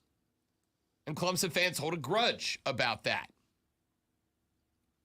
which I get, which I understand. However, knowing that that is the case, and knowing that they are going to do what they can do to defend Duke in North Carolina, NC State, Wake, etc., and will do so at the detriment of the football programs of Miami, FSU, Clemson, etc. Clemson is going to want to keep it as much of a secret as possible if they have already had a conversation with a big conference. They will want to make it as big of a secret as they can possibly keep it that they've had the conversation so that the ACC doesn't come back at them out of spite, which is a real concern, I think. So when you see people say sources say, I'm not saying they're wrong. I'm not saying they're making it up. I'm saying it, take it not with a grain of salt, but with the whole damn shaker. With the whole shaker. I have told you for a minute, all of this hinges on Notre Dame. And I think Lonzo agrees with that. All of this hinges on the Irish. If Notre Dame joins the Big Ten, the ACC is dead. If Notre Dame joins the ACC, we could theoretically have 3 power conferences. If Notre Dame remains to attempt to choose to stay independent, you'll still have the SEC, the Big Ten, and maybe you get a 3-conference alliance between the ACC, Pac-12, and Big 12. But keep in mind, you're still going to have schools within those groups trying to get out. You're still going to have schools within those groups trying to move back to those other conferences. Does it work? No idea. But remember, all of this is being reported predominantly by, at this point, sources. Predominantly by sources. I got nothing for sources right now. Is Clemson moving conferences? Probably. Down the line. Clemson would be stupid to not at least check the waters out. See how much each conference is willing to offer them. 100%. That's as good business. 100%. Last year, SEC schools got paid from the conference about $54 million. Last year, Big Ten schools got paid about $47 million. Last year, ACC schools did not get paid anywhere near that amount. Nowhere near that amount. So the question's going to be, if Clemson calls the SEC and goes, we want in, here's what we bring to the table, what's our annual payout? And they go $58 million, $59 million, right? Is that worth the jump? And you got to think at some point Clemson says yes.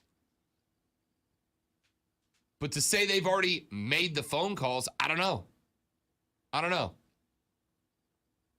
We'll see. Now, what would that mean if Clemson does make that jump? Which again, if there are $58, $59, $60 million annually into the school's budget based by joining the SEC or the Big Ten, what does that mean for the University of South Carolina? What does it mean if Clemson joins the SEC? And what does it mean if Clemson joins the Big Ten? I'll tell you that when we come back here in just a minute. My name is Rob Brown. The great one Lonzo is at the helm. You're listening to The Rob Brown Show. You're listening to The Fan Upstate.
It may be that anytime I call someone sir, it doesn't sound sincere, possibly. It really doesn't. You know. How do you do, sir? Well, sir, and you, sir? You know what it is? It's all Keanu Reeves' fault from Point Break. Makes sense. Caught my first tube today, sir. Sir.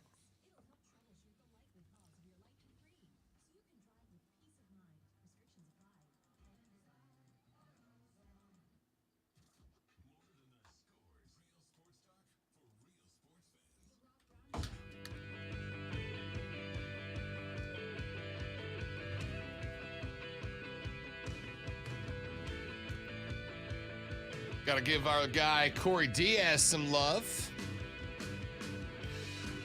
Corey, of course, writes for the Greenville News over there in Columbia covering the Gamecocks. I was flipping through Yahoo Sports earlier this morning. And yet another Corey Diaz article popping up on the big stick. My man's just killing it right now. But he asked the question, how would a Clemson move into the Southeastern Conference impact South Carolina? Because the popular thought around here, and I actually disagree with it. The popular thought is that Clemson ends up a Southeastern Conference football team. Now, here's why that's the popular thought. Lonzo, stop me when I'm wrong. The popular thought of why Clemson ends up as a Southeastern Conference team is, well, they just fit. They just fit. They fit geographically. They fit in terms of fan passion. They fit in terms of atmosphere. They fit in terms of the opponents they play. They fit in terms of success. They just fit. And if we're talking about football and football only, then yes, I would absolutely agree. Clemson fits in the SEC. But the problem is that these decisions are not being made over football, right? They're not being made about football. They're being made based entirely on where do they stack up dollar bills, y'all, right? Clemson would bring money to the SEC. I'm not arguing that. But remember, this is as much about getting eyes on television products, opening up new markets, etc., as it is anything else.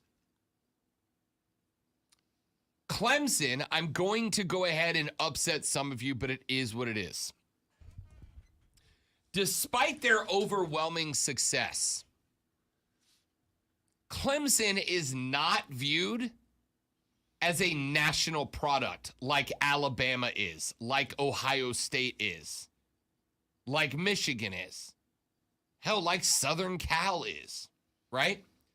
Clemson is not viewed as a national. If Clemson was viewed as a national project, if Clemson was viewed as a program that was beloved across the country or reviled across the country, then this is a different conversation.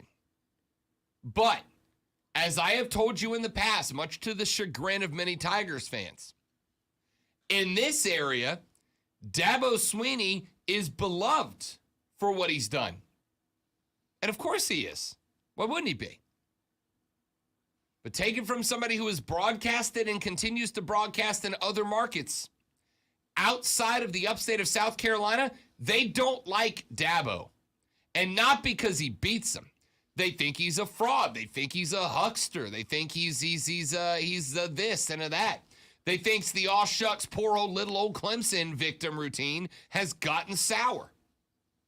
They don't like him. Much the same way that despite having the same amount of success as Bama and Ohio State and whoever else over the last 7 years. Clemson's not viewed as a nationally successful program. So the clamor's not there, right? It's not as much of a, they're not as much of a power broke move for the Big Ten or SEC as you might initially think. Of course, both conferences would like to have Clemson because they are successful, because they do have recent history, because people are paying attention to what they're doing. But if Clemson goes and has back-to-back 7 and 5 years, Clemson doesn't draw the eyeballs like Ohio State does, like Texas does, like Oklahoma does, right? Clemson doesn't have the draw power that SC does when they're down. And that's why I think the Big Ten is the likely landing spot. Clemson doesn't do a lot of media, of needle movement, right? It doesn't do a lot of needle movement outside of the upstate. And here's the thing. The SEC's already got a presence in the upstate in the Gamecocks, right? And keep in mind, when the SEC meets and brings everybody together to go, who do we want next? And Clemson comes up, the Gamecocks are going to go, nope, nay. Because what's the one major advantage the Gamecocks have on the recruiting trail over Clemson? A school that they have lost 10 consecutive years to in the recruiting rankings. What's the one advantage South Carolina has over Clemson? We play in the SEC. You come to Columbia, you will play the best of the best every week. You go to Clemson, you're going to play the rest of the rest in the ACC. Yeah, you'll win over there. But is it really winning if you're beating up on Duke and Carolina? You come to Columbia, you're playing the best of the best week in, week out. It will prepare you for the next level. That's their biggest advantage. That's their biggest thing, right? So, South Carolina's going to poo-poo Clemson coming to the SEC. There is no one in the Big Ten that will poo-poo Clemson coming to the Big Ten. Not a one. Maybe Ohio State doesn't want to there because it's they've had their championships and playoff battles, but I doubt it. Plus, Clemson adds a fat television market. The Big Ten is untapped right now, right? You had the upstate, you had Clemson, Greenville, Spartanburg, etc. The SEC, I guess technically adds it in that it is Clemson's market. But if Clemson goes 7 and 5 for a few years, I'll tell you what I've been told since I got here. Rob, you see a lot of Tiger paws now because they're winning, but when Clemson's bad, they all disappear. The Clemson flags come down, the Tiger paws come off the rear windshield of trucks. You saw some of that last year, by the way. Right? So, if and when Clemson comes back down to earth, is that a huge pickup for the SEC with South Carolina already here? I don't think so. So I think Clemson is Big Ten bound. For the record, I think the same is true with Florida State for the exact same reasons. Let's take a break. We got 1 hour left. It's next. I'm Rob. He's Lonzo. This is the Rob Brown Show. Your text next on the Fan Upstate.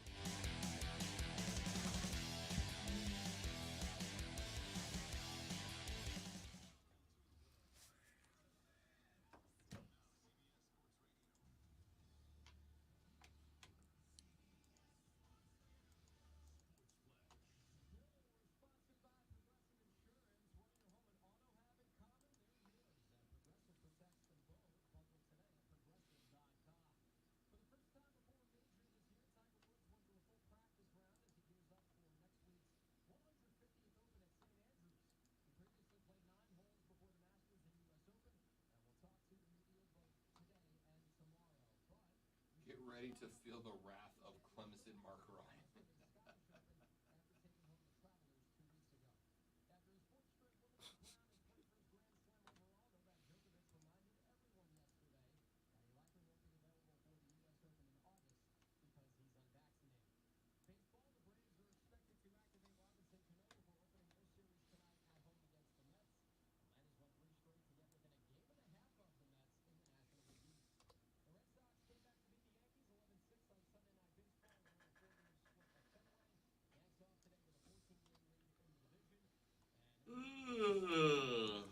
Stop it. Oh, dude,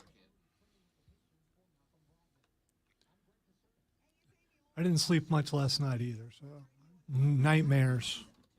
So I had this recurring nightmare as a kid about a puppet snake that would come to life when I a puppet snake that would come to life when I would go get up in the middle of the night to go to the restroom, and then I would fall forever, hit the ground, which you're supposed to die when that happens. I didn't, and then there would be a revolving dais that would turn around, and there would be the devil on a throne and a bull and some happened like almost every night.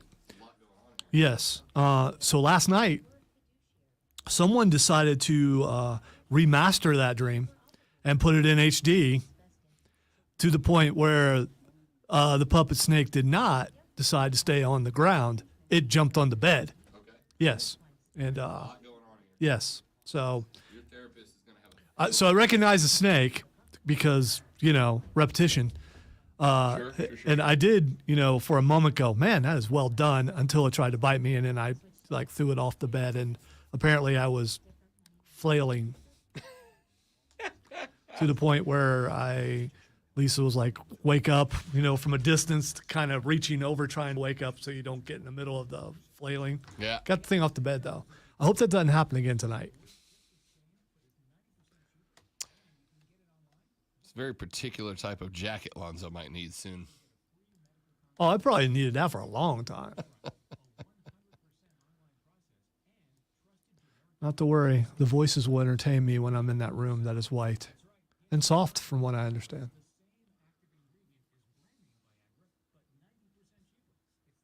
Do they make straitjackets for claustrophobics? I got nothing. Maybe. They're curved jackets.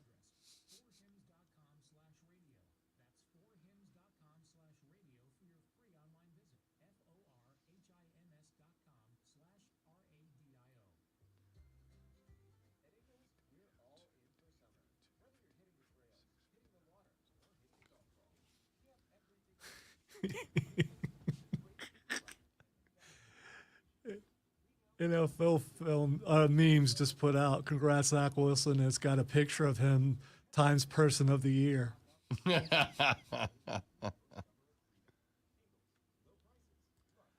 Things did not go the way she thought they would when she put that out there.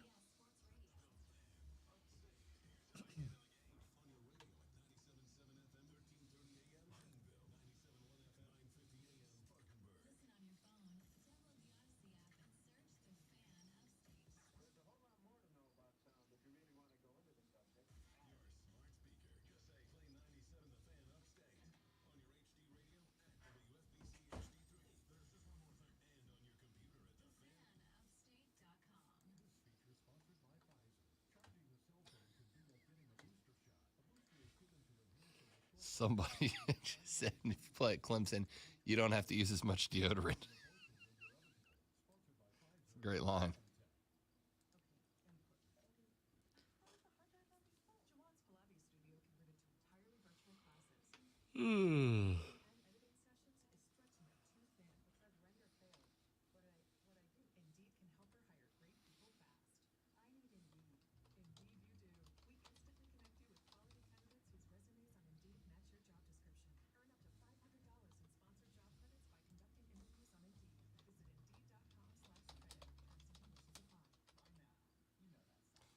By now. Should have somehow realized what I gotta do. I don't believe that anybody feels the way I do about you now. All right, so you have told me that you don't like that song. Why are you singing it? I don't dislike that song. I dislike. Still, backbeat, word is on the street, and then they do the backbeat. It's just very it's overly cool to me. I don't dislike the song. I am tired of hearing the song because every band, my own included, overplays the song. Ah, so that's we what it played is. that song at that wedding reception this weekend, not once but twice, Lonzo, because we played it once And then the bride came up and said, I missed it and I love that song. Can you play it again? And we did.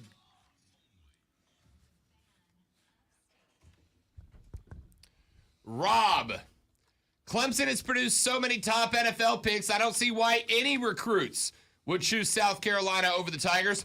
Plus, you don't have to use as much deodorant if you play in God's country. Oh, and the cheerleaders are better looking also. End quote. Appreciate the effort. New material would be wonderful, though, because I've never heard necessary amount of deodorant smack talk before, Lonzo. Yeah, they're getting dirty. Never heard. You come to our school, you don't have to wear as much deodorant. I need you to know, whatever you think is the correct amount of deodorant, one more swipe, please. Every time. Every time. Well, when Clemson goes to the Big Ten, does that mean the rivalry is dead? Because the rivalry's been dead for a while until South Carolina can actually beat Clemson. So who's going to be the new team that Clemson picks on in Big Ten? Texter says, fan, I'm out cutting grass and you almost made me fall off my mower. Come to the SEC and play the best of the best like Vandy, Kentucky, Tennessee, South Carolina, LOL. Hey, while you're out there doing your mowing, could you slide by, down in Gray Court? Because no. Listen, you need a bush hog and a tractor for a long. Hey, property. the way things are going, might need a bush hog. I'm looking at a 2-day window here, hoping to get out there, and it's Did ugly. it rain this weekend? Dude, it hasn't stopped raining for Really? days. I haven't been here. You haven't. You're left. Right. And yes, I did just quote a song because that's what we do here. Listen, what's the top of the ACC right now, Lonzo? Clemson. And? Right. Let's not set off any alarms. Right. I realized Clemson didn't win last year. Who did? Yeah, but that says more about No, Clemson being no. down than everybody else up. No, who did? Who won the ACC last year? We're all Kenny Pickett fans, weren't we? Were we? Are we sure? Are you sure? I do wonder how many people would know the 2022 ACC champions? Was it Duke? Was it Wake Forest? Who was it?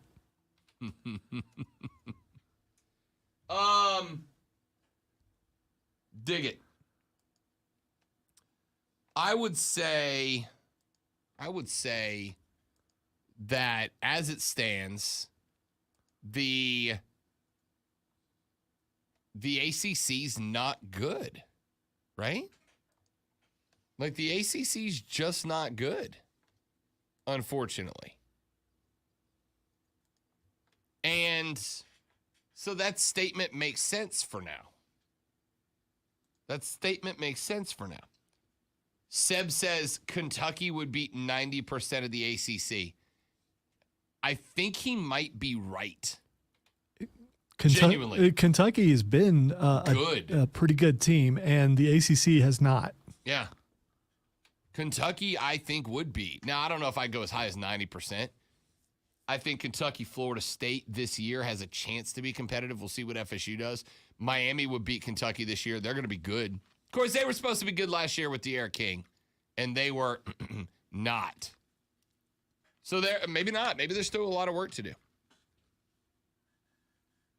Texas says you don't need as much deodorant to play in Clemson because it doesn't require as much work to beat the ACC. I thought all this was about cows, so I guess I just totally missed the joke. Good line. I'm talking of the bovine category, not the don't read something into it that I didn't mean. Texas says, get ready to feel the wrath of Clemson Mark Ryan. You were talking like that about his Tigers. Come on now. He gets angry about that. He's not for any team, but it's definitely not for the Gamecocks. Texter says most Clemson fans couldn't spell tiger before the natty. I guess we just having a day. I'm here for it. Bring it. You know Preferred Home what? Services You text know lines what? open 71307. You know why? Because speaking of smelling, just like right around the corner is football season, Rob. We're in July, dude. I know, man. It's almost here. I know. I know. Every year you think, you know what? I have not looked forward to a football season more than I have this year. And this year's the same. I cannot wait. I don't think any will top last year. Coming off the COVID year and going back to normal college football, I don't know if we'll ever be more excited about the last one. What I do know is that Saturday, August 27th is around the corner. That's week 1, day 1. That's where we get that big Vandy at Hawaii matchup, Lonzo. 10:30 p.m. kick, Vandy, the Doors at the artist formerly known as the Rainbow Warriors. So Vandy gets to go to Hawaii? Yeah. Nerds in Hawaii. Man, that would be awesome. The Clarence T.C. Ching Athletics Complex in Honolulu. Florida State opens that day on the ACC net. Duquesne at Florida State. Where's Big one there. Where's Duquesne at? Hell am I supposed to know? Which one do you have a better shot of answering? Where Duquesne is or who won the ACC last year? I know it was Pittsburgh. It was. Are you sure? Are you sure? I'm 100% sure. Okay, because I'm a big Kenny Pickett. Because you looked it up. No. It was the game Kenny Pickett did the fake slide in. Remember? No, but if you say so, I remember seeing the highlights. Why would I watch the ACC championship? Did you? And no one around here watched it because Clemson wasn't in it. The Duquesne Dukes are located in Pittsburgh, Pennsylvania. There you go. Learn something new every day. Duquesne, is that spelled with a Q? It is. All right. It is. Anyway. Texture says most Gamecock fans because Gamecock fans. All right, I'm not reading the rest of that, but I like the joke. Can't repeat it. Like the joke. All right.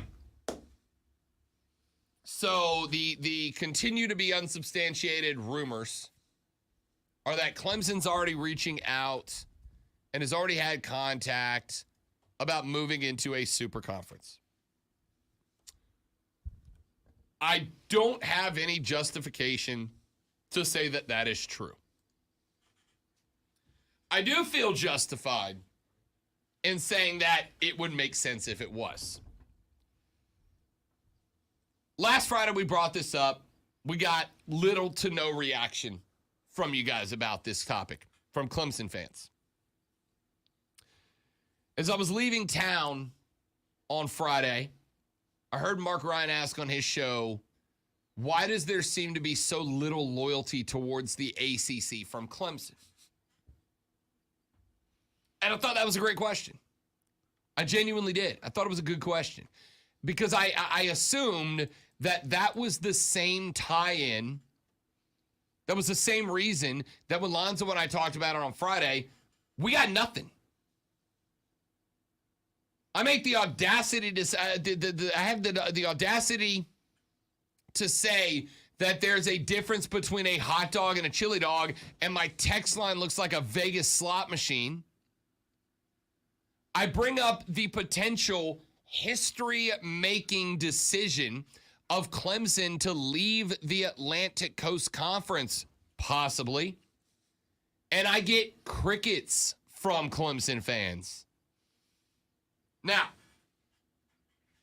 I also wondered why.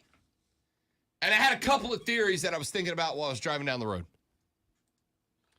The first of which is Clemson fans know the ACC sucks, right?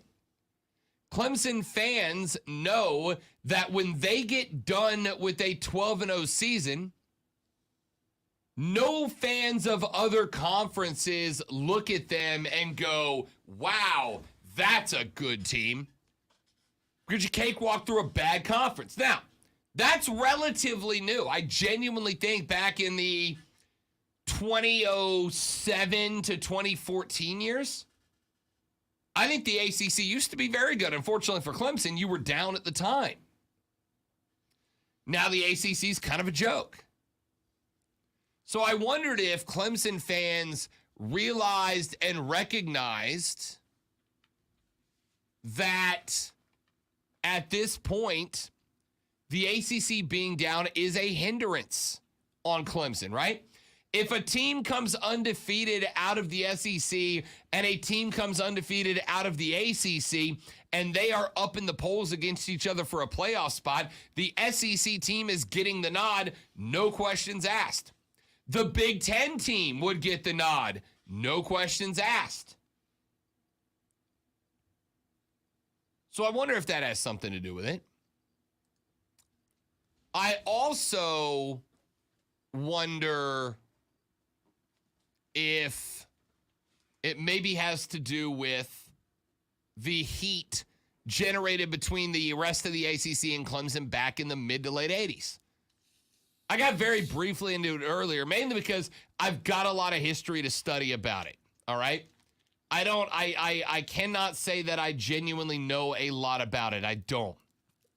I have not studied the history before, but Clemson was on probation. They were about to come off of probation, and the rest of the ACC schools at the time, basically decided together, with the exception of, I think, Wake and Maryland at the time, basically decided to reach out to the NCAA and be like, hey, we all think Clemson should stay on probation, which kills your recruiting, right? We think they should stay on probation for another couple of years, which resulted in Clemson being back on probation for another couple of years. Jim Phillips at the time was the AD of North Carolina. He would go on to become the commissioner of the Atlantic Coast Conference. And there are Clemson fans, from what I've been able to tell, that still generally felt that even after moving from Carolina into the ACC's commissioner role, that Phillips created a world in which North Carolina and Duke and NC State and Wake Forest and the schools on Tobacco Road were coddled to. Created an ACC that bent over backwards to take care of the academic institutions of North Carolina and not the football institutions. And I will tell you that part of the reason that theory holds water to me is because when I broadcasted down in Destin, Florida, obviously 2 hours away from Tallahassee, right there in the heart of Seminole country, that there were a lot of FSU fans who felt the same way. There were a lot of Florida State fans who had told me, hey, look, the ACC looks out for and coddles and takes care of the basketball schools. And it makes it harder for us to thrive in football. There are a lot of ACC fans and radio dudes like me who think there's an element of truth to that. And that if the ACC took care of its football programs and put the decision-making process for the revenue-generating sports with Clemson, Miami, Florida State at the forefront of the conference, the ACC would have absolutely kept pace with the SEC. But that ship sailed a long time ago. A lot of us think had Clemson and FSU and Miami, and hell, for a handful of years, NC State. And for a handful of years before they left for the Big Ten, Maryland. Had those schools been put ahead of the Tobacco Road schools, the ACC could have been the powerhouse conference the Southeastern Conference eventually turned into. The room was there for the growth, but they just failed to do it. And because they failed to do it, Clemson got screwed. Florida State got screwed. Despite the fact that Miami only recently joined from the Big East in relative terms of this conversation, Miami would turn around, get screwed by this. And that is why, at a point in time where the ACC would benefit. How much would the ACC benefit of Clemson just coming out and saying, hey, we are ACC for life?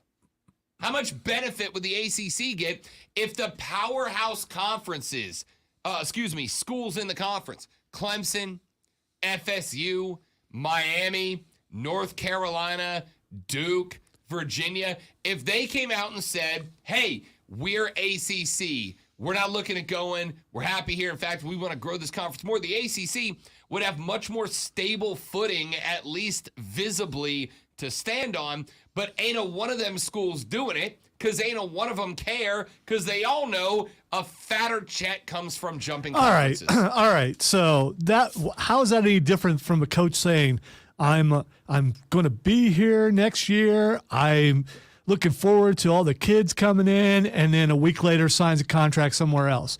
Like, you could believe anything that these schools would say if they come out in support of the ACC, because they'll be no different than a coach. If one of those two conferences comes calling and goes, hey, man, this much money to come over here, they'll be like, yeah, the ACC, I don't need them. Let's go. So a couple of things, because I get it.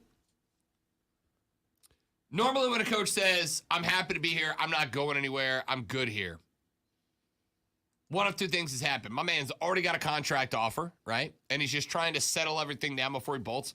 Or he is going to stay. But one thing it does is it settles the turmoil down a little bit around you, right? Because we've seen plenty of times where a contract signing falls apart in the 11th hours. You get the two parties involved, it's time for the contract signing, and the next thing you know, Lonzo, somebody else has wrapped a steel chair around the other one's back. That's how contract signings go in the real world. So, again, if you're the ACC, you are living in the most unstable environment in conference history. It all comes down towards Notre Dame. I've been telling you this for 3 weeks. I'm going to stick with it. The ACC is safe if and only if Notre Dame joins that conference. But you got to keep in mind, Notre Dame's going to have offers from the Big Ten wants Notre Dame desperately. And they're going to be able to offer a lot more money.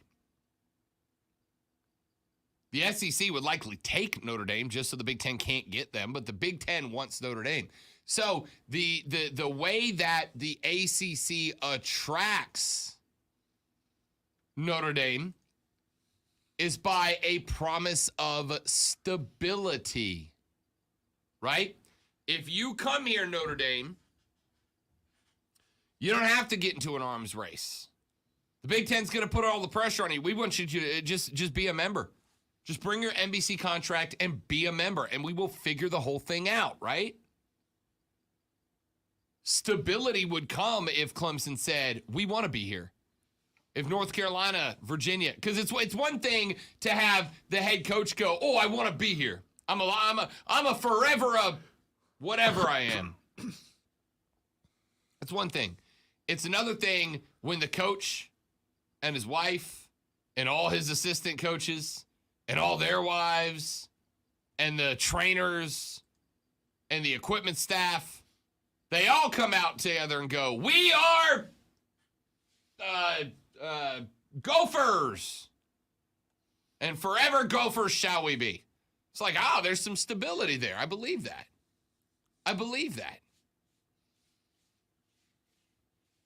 I like this text. Lonzo. Fan, the ACC is like Spartanburg.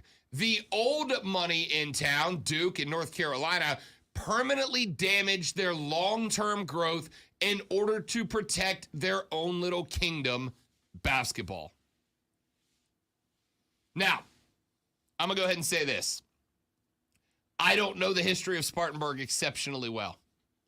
I've been walked through it a couple times, and the impression that outside of the Berg gets, and by the way, I'm a history buff. So if there's any Spartanburg history experts out there that want to school me, my email address is rob.brown@thefanupstate.com. I was watching World War II history videos when Lonzo came into work today because I'm a nerd. Yeah, I just okay. I'm a nerd. I do not know the history of Spartanburg. I have been told multiple times that it was initially believed that Spartanburg was going to be what Greenville turned into. And this is that what was it? Talladega was ultimately going to be there, and they decided not to let that go ahead.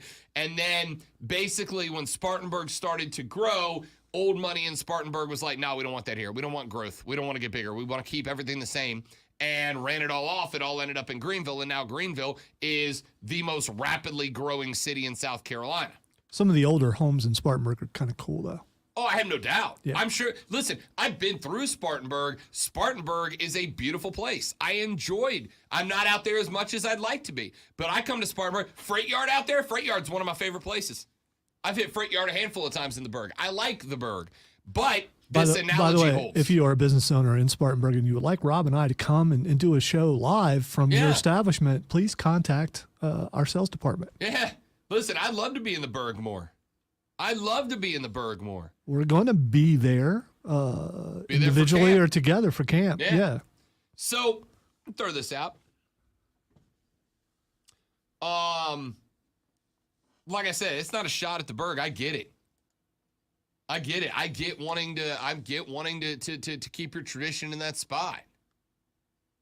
But at the same time, it can stunt growth. Now, for Lonzo, for some people, that's good. Here's the difference. If Spartanburg never grows again, Spartanburg's a nice little town.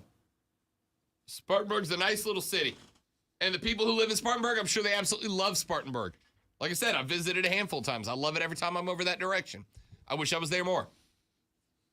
The difference between Spartanburg and the ACC is that if Spartanburg doesn't grow anymore, Spartanburg is what it is. It just is what it is. It's not going anywhere.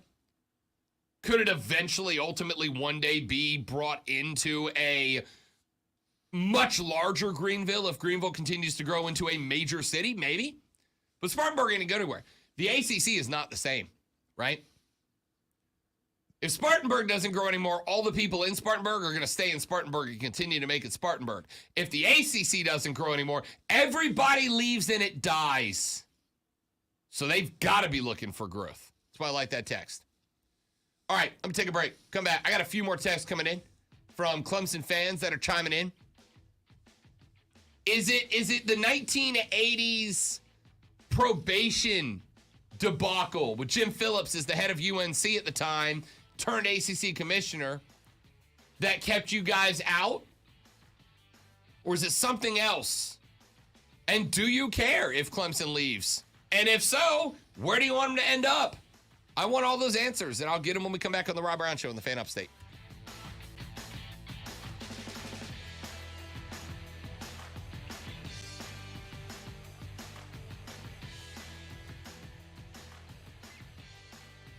Oh.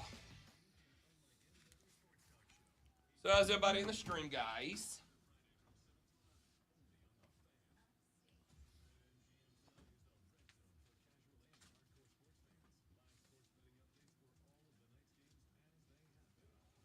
Ugh. 2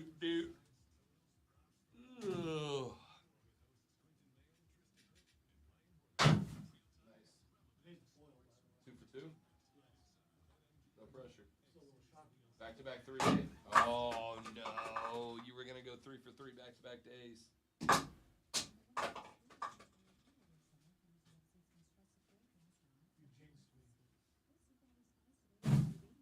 such thing. Yeah, because there are no jinxes. The wind was blowing and it threw my shot off. The wind inside the studio was kicking up. Since you mess with the air, yeah. I get it. That's on me. That's on me.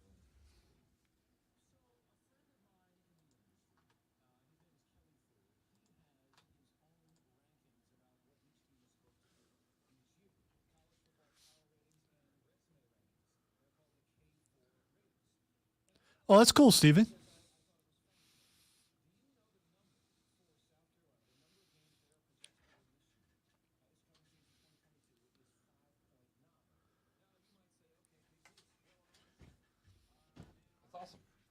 I'm gonna address that more when I come back.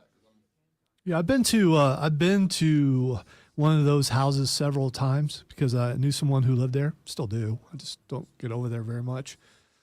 And it's not just about looking at their house in particular, but it's all the houses around it going up and down the street. Really, really cool. Especially growing up where I did, and you go in a house where like 10 of my houses could fit in that house. Joey B, what's up, big fella? How'd we look on Saturday, Joe? Obviously wasn't there. How'd the boys look?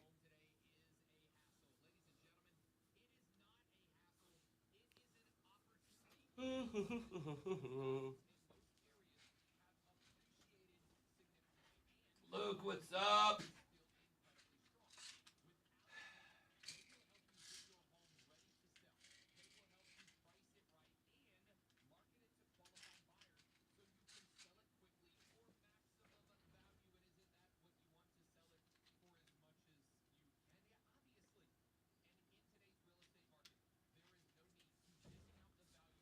All right, I made the decision to take 2 Tylenol, something I never do while at work. I was gonna say you never take. Oh, it hurts really, really bad. Yeah. So my head is killing me. So I probably will be asleep and drooling on my desk I'm leaving. by about. We get out of here. Yeah, I know. Turn the lights I off. know. So it's gonna be nice and quiet in there, and about 12:15. Isn't like anyone ever comes to bother me anyway. So I'm gonna be gone probably.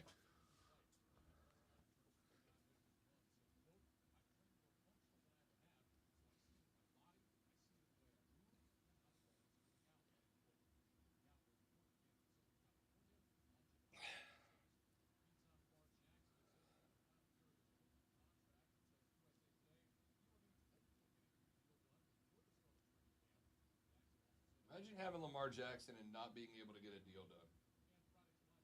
Insanity. I know everyone's going crazy about him not being ranked in top 10s, but he doesn't throw as well as all the guys that are in front of him. Yeah, but he does everything else better than all. Yeah, how much has he won? I mean, how many playoff games, how many Super Bowls has he won? Criteria fits for some players but doesn't for others, just because, especially on a national level, certain people like him. So they'll let stuff that he does or doesn't do go, but they'll completely destroy other guys for the same thing. And it's just inconsistency.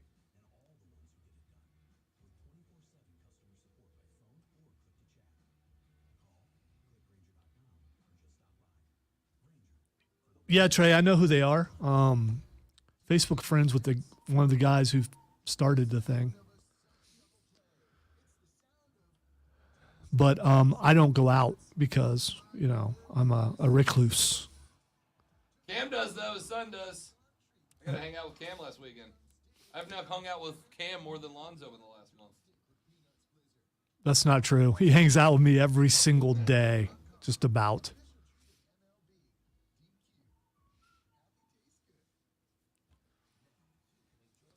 What I meant to say is I don't go places unless I get paid to. I mean, that's what I meant to say.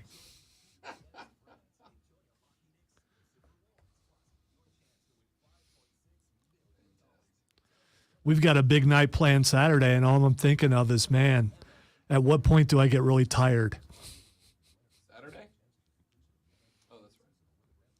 Dude, I'm struggling today. I'm struggling today. Yeah, here's the thing. Struggling with a capital. It's going to be really difficult Saturday if you forget. I won't forget. It's written on the kitchen calendar on the fridge at the house. Okay. So that not only can I not forget, Courtney can't go. You didn't tell me I need you to stay here and do this for me tonight.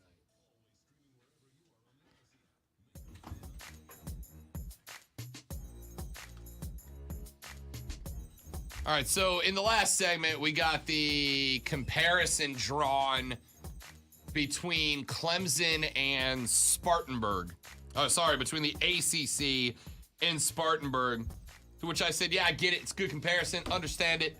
From what I understand about the history of the Berg, it makes sense. But at the same time, the difference is that if nothing ever changes in Spartanburg, it'll still be Spartanburg. If nothing changes in the ACC, they'll die. Not literally die. It's a metaphor. They will no longer exist. The Yeah. ACC will no longer exist. Correct. So we got a few more texts in. Texter says, Clemson fan here. We could not care less about the ACC. Never understood why we should show support or loyalty to any other schools in the conference. It's garbage and is a ball and chain attached to the Tigers. So I would ask this question. Genuinely ask this question. Obviously, the last 6 or 7 years, the Tigers have been the pride and joy of the Atlantic Coast Conference, right? Yes, of course. But pre that, did the ACC have anything to do with Clemson getting to this point? Or did Clemson do it on its own, right? Because I make the argument schools in the Southeastern Conference would not be schools in the Southeastern Conference without the Southeastern Conference. The SEC's resources make it possible to beat Bama, Georgia, Florida, etc. Would that be the same for Clemson in the ACC? I'm going to say no, to be honest with you. Texture says, amen to that. Spartanburg downtown overprices rent. It's insanely expensive, and Detours new businesses to open. Your text got split up. Anyway, to open. Oh, sad. Gotcha. Detours new businesses to open. Sad. Got it. Yeah, again, I like I said, unfortunately I don't know a ton about Spartanburg. I know where the bars are downtown. I know where the best couple of restaurants are. That's really it. So if anybody's got a history, hit me up. Texter says, fan, do we care if Clemson leaves the ACC? No. Where should they go? Big Ten or SEC. Just make sure you get a spot in one of them. The SEC is preferred geographically and natural rivals with U of SC, UGA, Auburn, Alabama, end quote. Yeah, again, Clemson to the SEC does make sense geographically. Does make sense rivalry-wise. But all these are football things. Conference expansion ain't about football, Jack. It's about money. Money-wise, the Big Ten might be a better fit. Might be a better fit for the Tigers. You can still schedule U of SC as your out-of-conference rivalry game every year. Florida State do it every single year. You can still do that. The Palmetto Bowl can still be a thing. So that's why I think. I am curious, Clemson fans, which one do you think you could win? Can you win the whole SEC or can you win the Big Ten? Because I'm pretty sure I know what you're going to say. And it's not going to be easy either way. Oh, it's not. I want Clemson in the Big Ten. I want a chance for Ohio State to play them every single year. And yes, I know Clemson's up 2-1. Well, there's also, Lonzo, the conversation about what do these conferences look like if they go to 18 teams, 20 teams. If they go to 20, you're not playing everybody every year, right? 16 seems to work in the pod system, right? The pod system. And when you have a pod system, you know, as we talked about, just like the ACC just said they're going to do, right? There will be 3 teams that Clemson plays every single year: Florida State, Georgia Tech, NC State. Then they will play, of the remaining teams, half of them 1 year at home, 1 year away, and then after 2 years, rotate to the other half of them, 1 year home, 1 year away. That way, everybody plays everybody else home and away over a cycle of every 4 years. It works. But what if the Big Ten goes to 20? What if the SEC goes to 20? That's only 4 more teams. So I don't know. Trey popped in on the chat, said, I remember when Carolina was beating Clemson 5 years in a row, Clemson fans were bragging about being the ACC champs instead of the Palmetto Bowl champs. If they weren't ACC champs, they wouldn't have had a clear path to the Natty. It was such a fun time as a Gamecock fan, especially all the photo bombs of the hand up on Dabo, and he wouldn't see it, and people would just put the hand up for the 5. It was a fun time. I've never seen that. Yeah, before. and they try to pretend like that didn't happen, but we were there, Trey. Let's see. Anyway, I don't know, man. I'm. Like I said, I don't know what they do when they get to 20.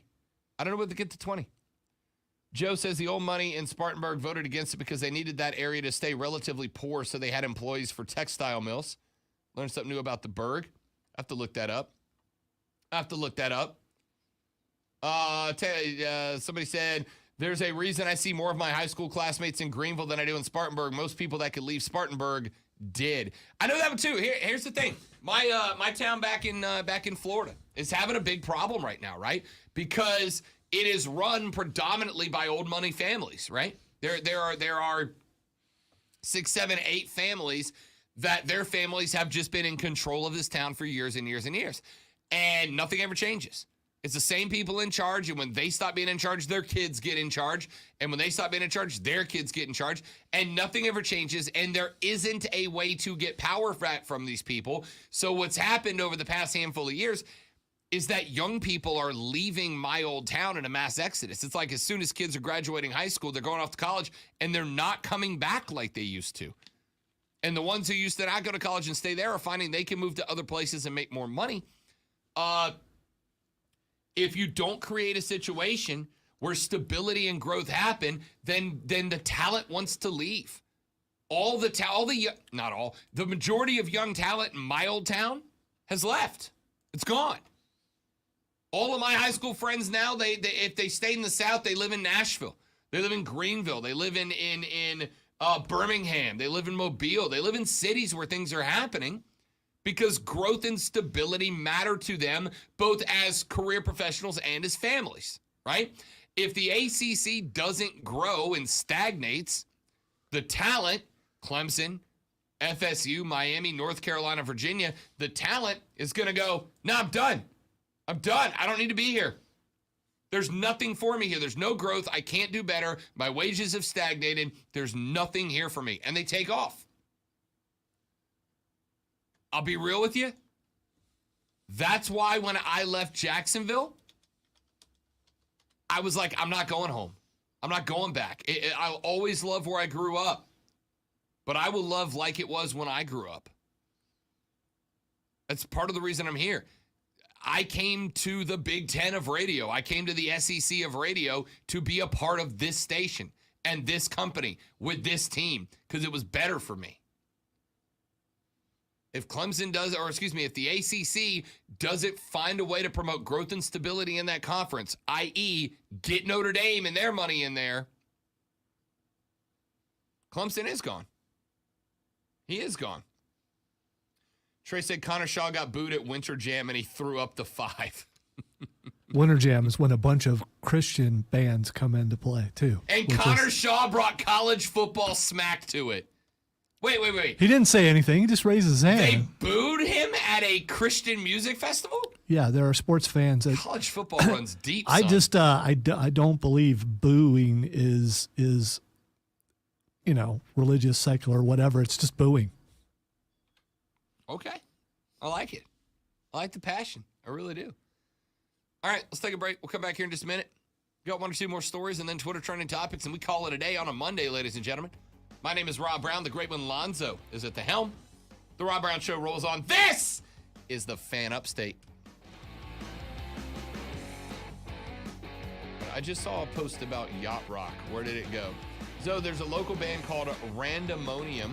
Yeah. That is going to play a Yacht Rock themed show. They're pretty good. You should check it out. Why are you telling Zoe and not Zoe and Rob, Trey? All right, so the guy who was originally a guitarist, I don't know if he's still in it. I talked back and forth with him, Facebook fan, all that kind of stuff. And when they first started the band, and he invited me out a bunch of times. A lot of it has to do with a lot of things happen on Saturday night. And I am busy on Saturday night. He's too busy to hang out with us, Trey. I think everybody knows what I do on Saturday night. And now more than ever, I can't go anywhere because I don't Because you don't.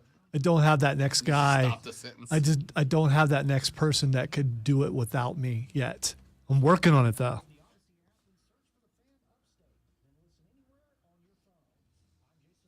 That's a good point. I am the person who needs more convincing. I don't mind going to a concert. Rob has been places with me, mostly wrestling, but he's been places with me. I will go places. He will sit there and look mad the whole time, though. He's not mad. Right, and that's the other thing. You know, people expect someone else to react the way they react to things, and I don't. If you're in there and you're like sitting back in your seat and you're watching the whole thing, I'm not going to get mad at you. But people get mad at me if I don't jump up and scream and do it. It's like, let me enjoy things the way I enjoy things. I'm not going to pretend to be like you. I'm not you. And I'm not angry about it. The Yacht Rock show is July 30th at Bimini's Oyster Bar and Seafood Cafe. Yeah, I've been there before. But I don't go anywhere. Or East Side on 8-5.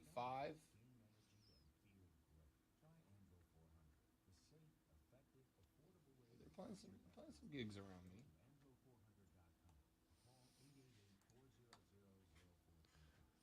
From what I've seen and heard, they're pretty good.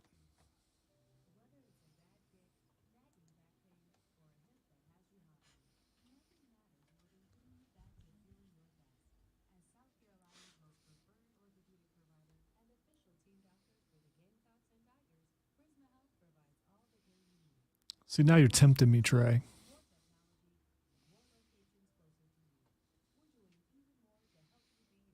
Because that is a deterrent for someone who doesn't drink, and you're around a bunch of people who do, and then they treat you differently, as if you're an oddball, a weirdo, someone who shouldn't be there. So then you're just like, okay, I just won't go. I'll just stay at home in my game room, all by myself.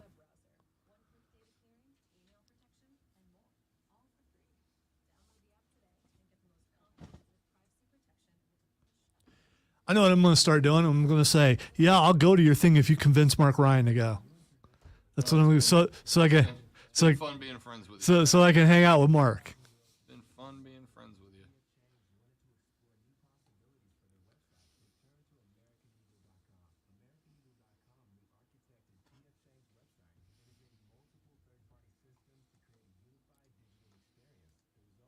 Oh, can't you see?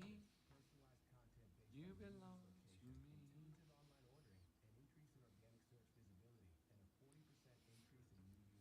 I was going to send you the trailer that just dropped about Jamie Foxx and Snoop Dogg, but I know you won't watch the movie Snoop Dogg. Why would I?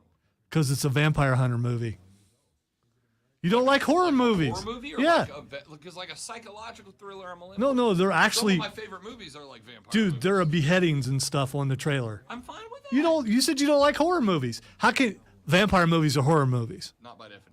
There is no such thing as a horror movie. It's just special effects, and there's no such thing as a scary movie. But Jump scare movies. I guarantee you it probably has some jump scare in it. You should watch the trailer though, because he's fighting some old lady vampire. It's kind of funny. And I watched it without the sound earlier. You know, and they're billing Snoop Dogg in it. I don't know how much he's actually in it, but he is wearing a cowboy hat. He's gonna be a vampire. No, he's a hunter. He looks like a hunter. Snoop Doggy Dog.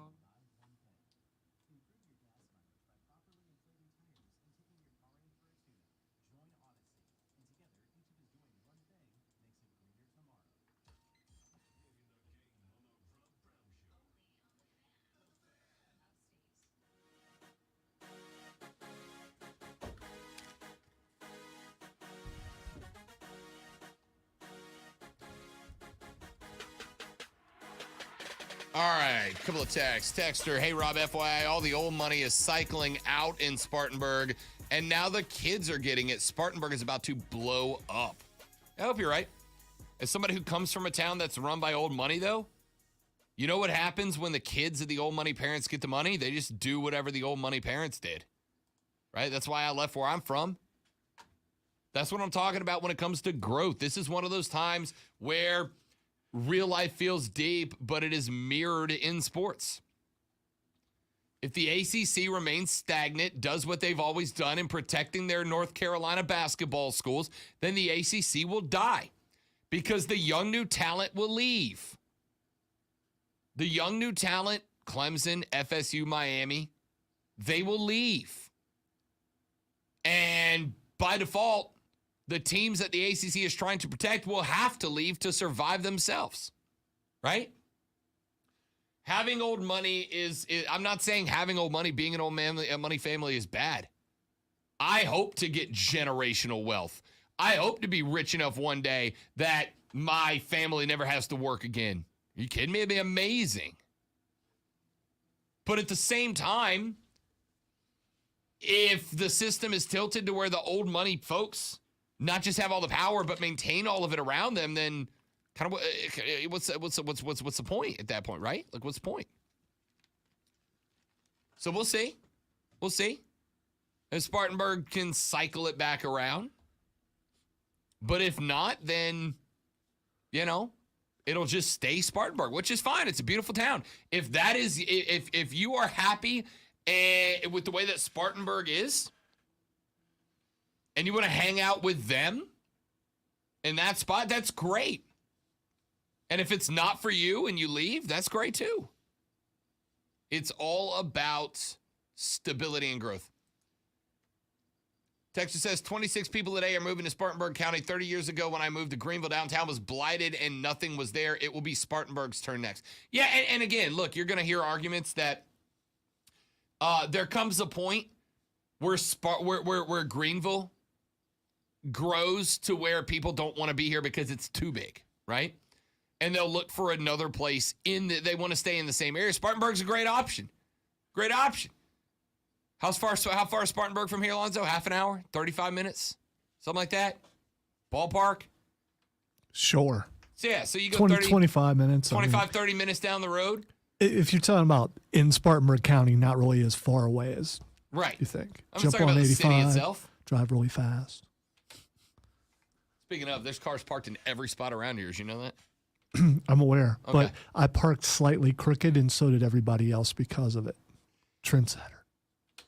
So the thing is, there might be a point where things and I'll tell you one thing I really I thought about this on the drive home yesterday.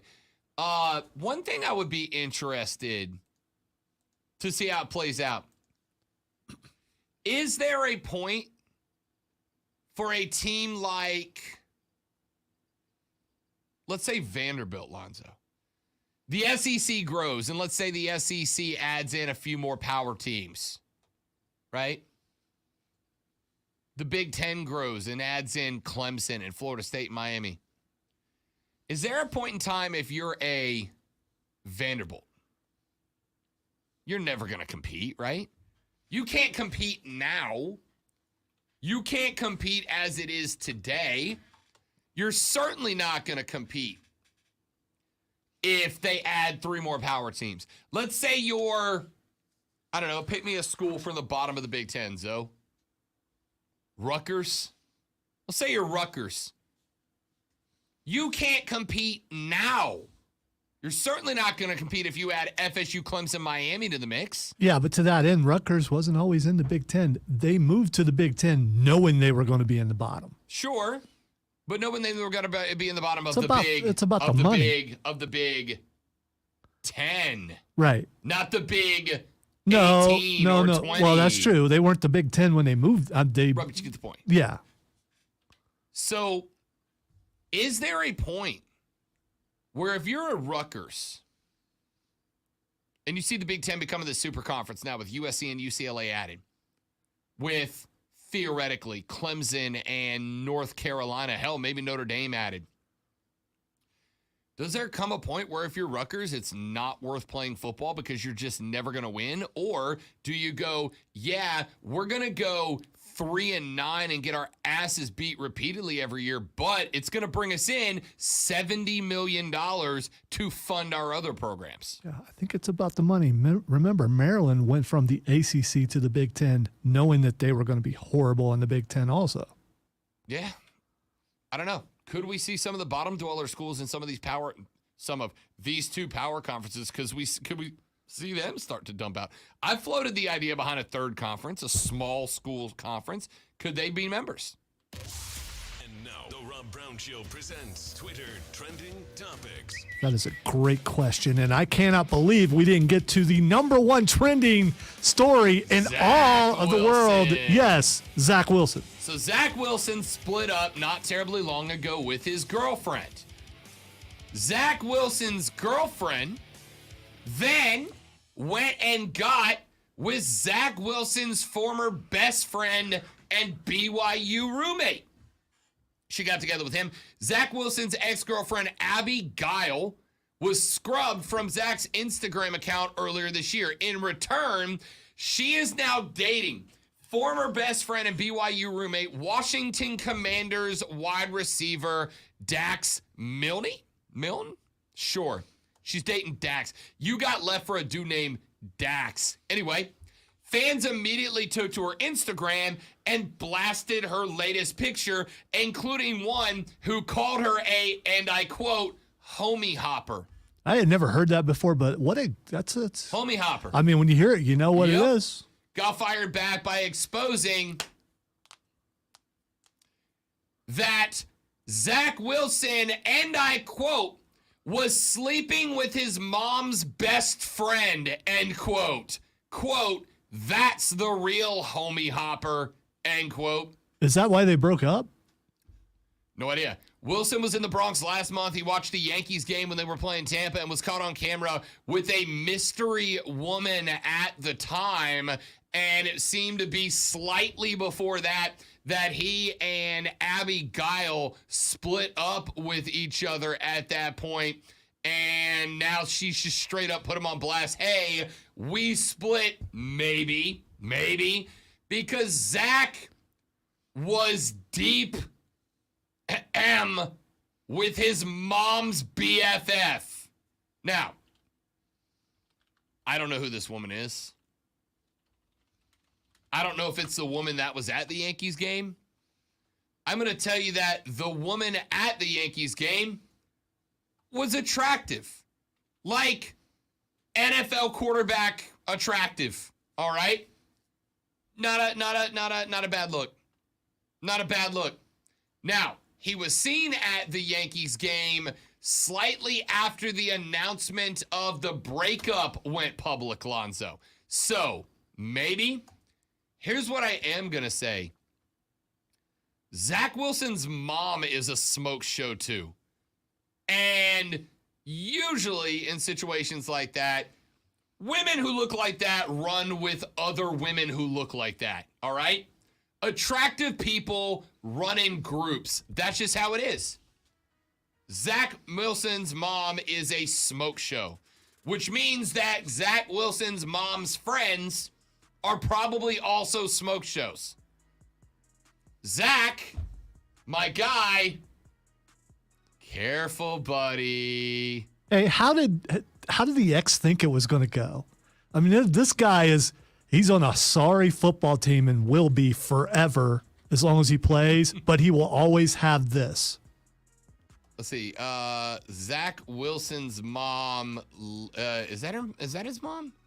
I don't know. Whatever. It doesn't matter. It's a stupid story, and I love it dearly. That's all for us. Zach's mom has got it. He's Lonzo. I'm Rob. We're back tomorrow to do it all over again on the Rob Brown Show and the Fan Upstate later, brother. Okay. I got a sprint to go do another nationally syndicated radio show. I hope you all have a lovely day. Holy crap, would you look at that? Randomonium has shown up in the stream after we talked about Randomonium. Randomonium, we are planning on coming out for a show, pal. So, or pals, amigos, multiple amigos. Anyway, Lonzo and I will be coming to see you guys in show at some point. I followed your Facebook page earlier. We'll see you then. All right, everybody else, thanks for watching. You're amazing people. We love you. Goodbye. See you later on. Adios.